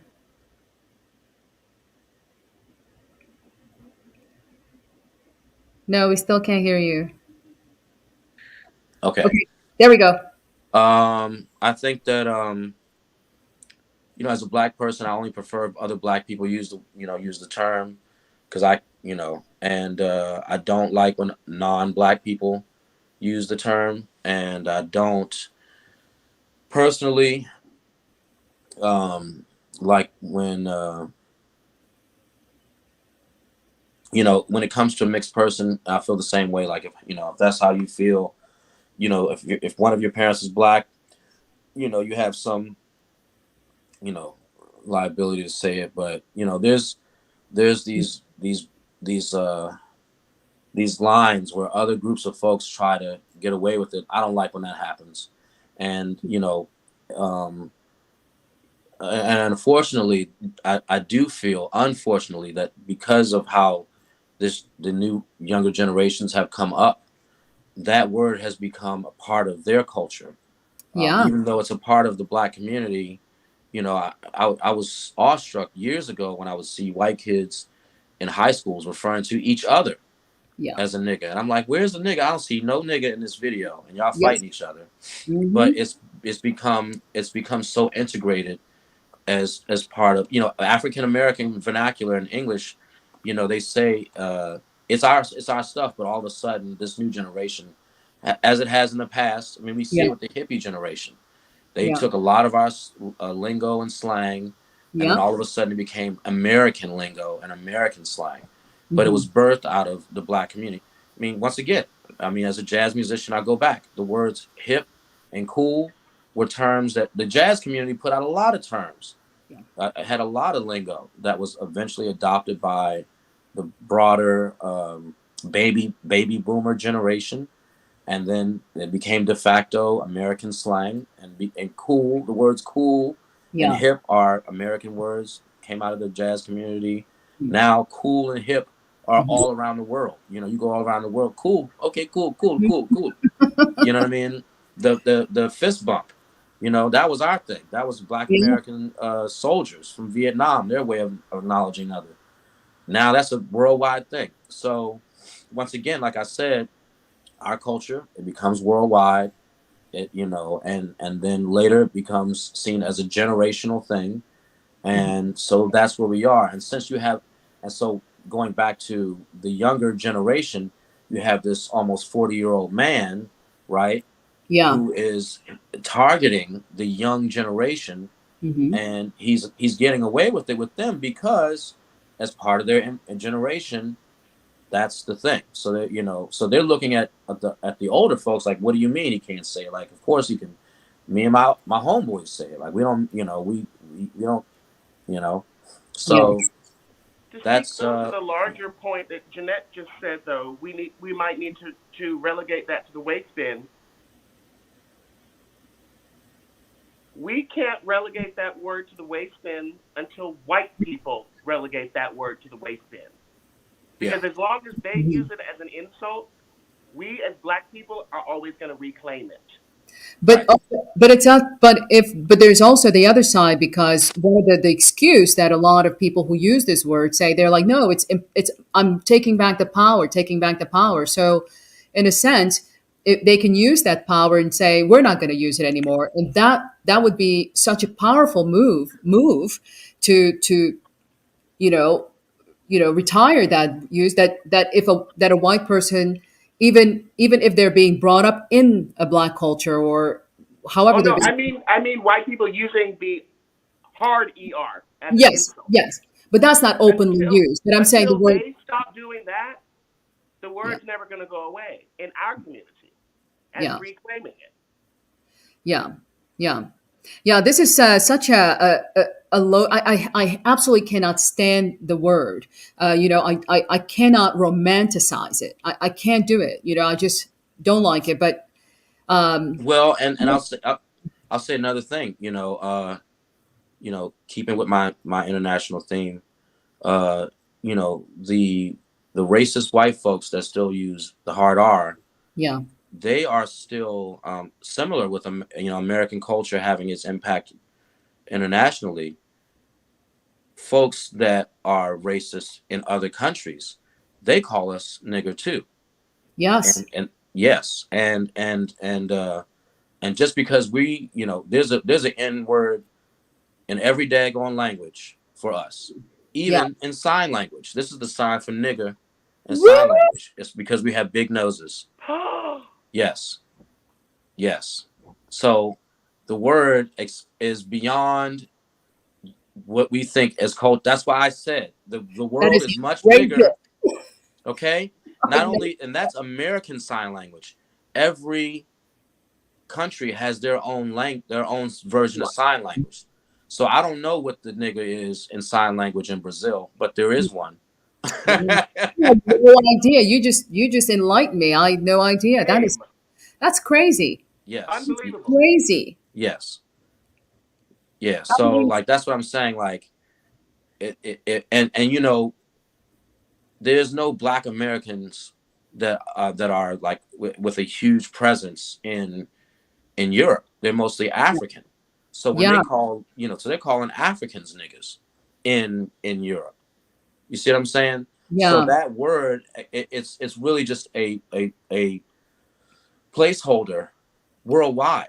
Yes. Because worldwide, the colorism is there. Worldwide, the use of the word nigga is there all over the globe, even in deaf communities. Yes. I don't, And that's incredible.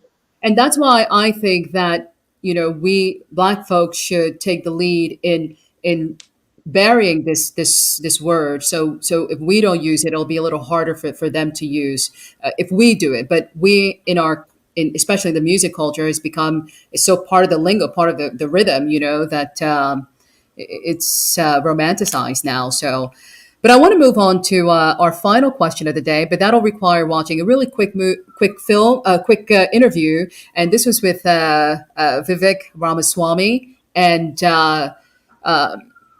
Coulter. They just had a little exchange, and Ann Coulter said something I think incredibly racist. She said several things that are very racist during this interview. So that is my other question of the day, and then we can end our broadcast. But let's play this. Let's play this. All right, are you so bright and articulate? And I guess I can call you articulate since you're not an American Black. Can't say that about them. That's derogatory. And that was a great opening segment. Lots of things to talk about there. Oh, and I agreed with many things you said during. In fact, probably more than most of the candidates when you were running for president. But I still would not have voted for you because you're an Indian. We'll get back to that. So did you hear that? So what Ann Coulter basically said is that she compliments him and says he's articulate, but she can't really say that because it's considered racist in the Black community. And she said she wouldn't vote for him, even though she agrees with a lot of his points, but she wouldn't vote for him because he's Indian. And so my question for you all, and I can start with you, Wade. Is America a racist country? And yes. There's no question about it. Because this just happened the other day, and she said it openly and so comfortably. Reframe that. America is a racist country, period. Herb, what are your thoughts? What are your thoughts on what you just saw, and how would you answer this question after seeing that? Yeah, I mean, of course, America's built on race. We can't escape it, and we are judged by it everywhere we go. Yeah.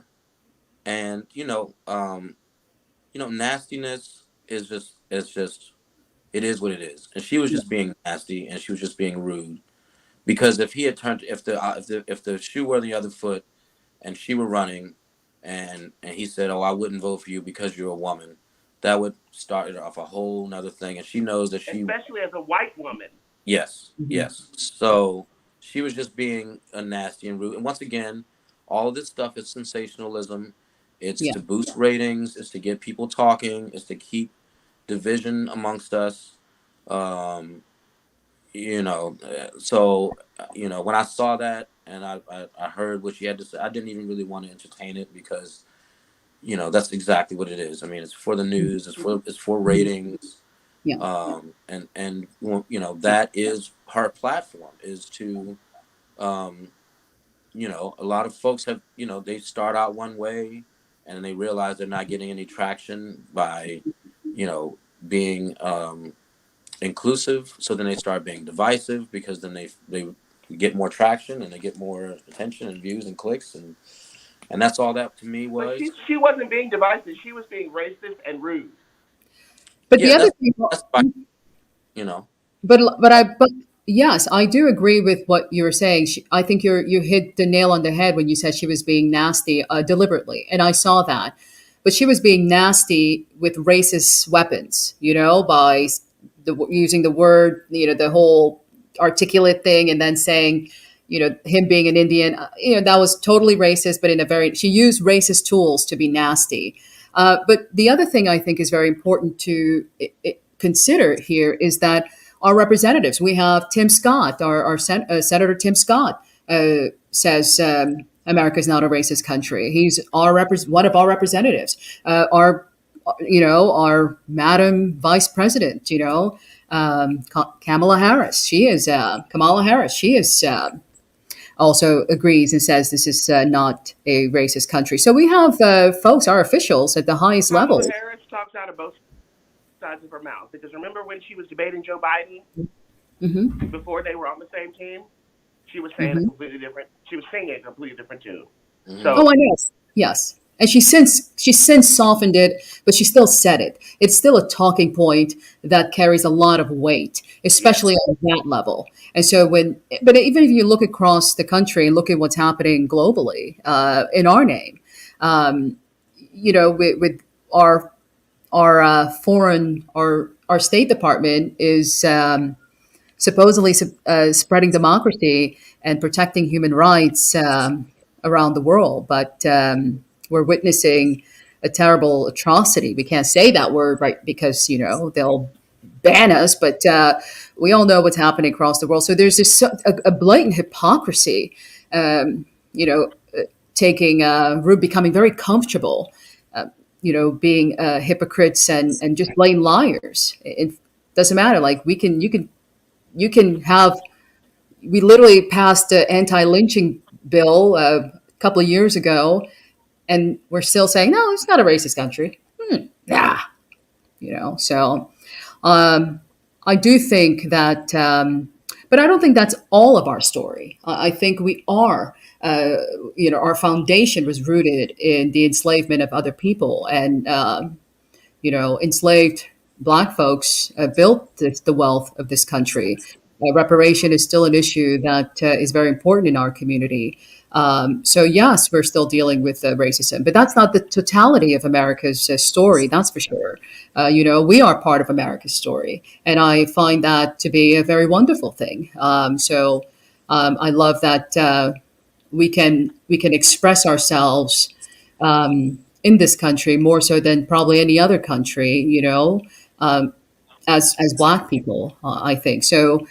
We have the good and the bad. I'll say something in response to that, which is all of that stuff. I'm totally every point that you both have made. I'm totally with it, but I'm gonna continue because I'm still on a buzz. So this cruise was populated by mostly folks from Australia, Mm-hmm. and so of course they wanted to know immediately what are my thoughts on Donald Trump and Biden. What are my thoughts on you know my thoughts on the gun violence in America? What am I and some of the conversations were coded in a way where it's like, well, essentially like, what are you as a Black man, going through and experiencing and whatnot. But then when I would turn the tables and kind of ask them, like, well, what about your Aboriginals? The Aboriginal community, which is their indigenous community, Yeah. which one of them brought up a point, which is fair. It's like, well, Aboriginal means indigenous. So and there's indigenous people all over the world. Why aren't they also too referred as Aboriginals? Why do they have that title placed on them? Right. So it's the same with Indian and Indian, we call, Indian reservations and Indian casinos when they consider themselves as First Nation people Yeah. and quote unquote, and so I asked these Australians, I'm like, well, what about your president, and do you think you'll elect a First Nation person as president? And they're like, oh, no time soon, and Yeah. even though that they're represented in their Congress, they still, the people still, in a similar light, are very against the idea of darker skinned people being in charge and having leadership. And so when you think about other places in the world where darker skinned people still are at the lowest part of the totem pole, and then you look at a place like America where we have, representation in Congress, now we still have a lot of way to go, but we have more. So I think that, like, when it's one of those complicated things. It's like, as much as we go through in America, go to another country. Some of these other countries, it's a different experience, Yeah. and they don't, there is no police to call, there is no Supreme Court, there is no Mm-mm. constitution to come, to save you. There are no, you want to rally, okay, good luck, buddy. You might lose your life. And so, on one end, yes, America is a racist country. However, on the other end,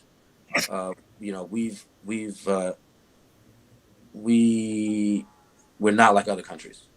So, you know, Yeah. you know, and I so thoroughly agree with you, Herb. I completely agree with you. As someone who's traveled, um, I've seen it.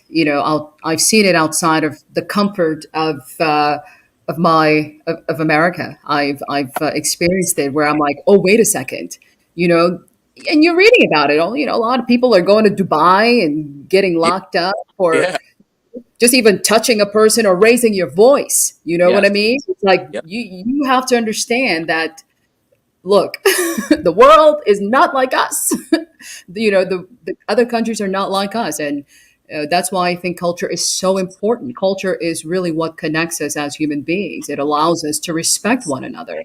You know, and you should be uncomfortable going to another country and not knowing how to behave, or hmm not knowing how to do that. That's simply just a bad behavior. It doesn't matter where you come from, what your background is, what you look like. Respect is a common thing that bonds us, or it breaks us apart. yeah, So yeah, I think we have a lot of problems here. But once you step out of this bubble, you start to see things in a whole different light. And I think that's very important. I think I would encourage every young people to step out of their American bubble and get more of a world view, to help them steer this country in a better place and really create the ideal nation that we say we want.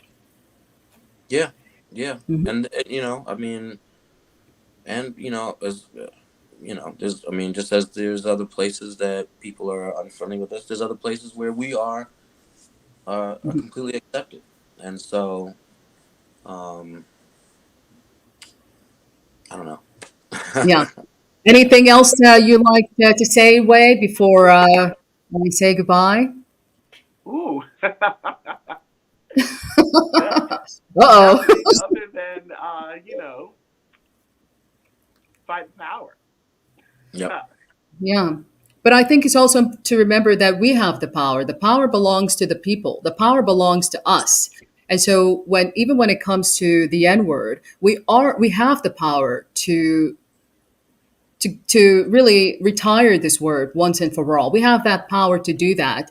And so that way we can not be in this cyclical thing, like Herb was saying earlier. This isn't anything new. They've been talking about this, for a very long time. So we have a lot of work to do. But either way, I had a really wonderful time. I'm so proud of you both. I'm so honored to call you both friends. Um, I'm so grateful for your time today and your insights. You both are incredible experts in your field, and it's a blessing to be amongst you and to have shared this afternoon with you. And I think your perspective on this particular issue is very important. You both gave different insights that I hadn't heard before. And Wade, you were talking about, well, why are they airing out their dirty laundry now? You know what I'm saying? And Herb is talking about, this is nothing new. We've been here before. And I love the history part of it, the history and having to educate ourselves. I think that element is very important, so we can talk about these issues. And yes, it's a distraction from more important issues. But I think when we have an opportunity to encourage folks to study these things, so they can be better prepared, like you, Herb, to engage and teach others about the lineage of these issues. I think that makes this whole event worthwhile. It creates teaching moments. It creates opportunities to say, actually, we're just spinning the block. hmm But if you have a seat and take your time, and you would know that, and then you'll do something else because that pattern will be interrupted. hmm Um, So that's basically why I decided to take part in this national, now global dialogue about the Not Like Us beef between Kendrick and Drake. I think Kendrick won. So I say Kendrick won. Wade, what do you say? I know you. I already know. I agree. Kendrick won. Kendrick won. Herb, what do you think? I think, yeah, by what Kendrick did to open up the conversation, not let it just be, I got more money, you got less fans. Right. He expanded the conversation so that we could have conversations like this. Exactly. Yeah. So with that being said, yeah, he won. I agree. Well, thank you both. Thank you. And thank you all for joining me today for another edition of EPA Live. I'm Jeanette Lenoir, and this is Our American Culture. Thanks. Thank you. I'll call you, Wade. I'll call you in a second. Okay. Okay.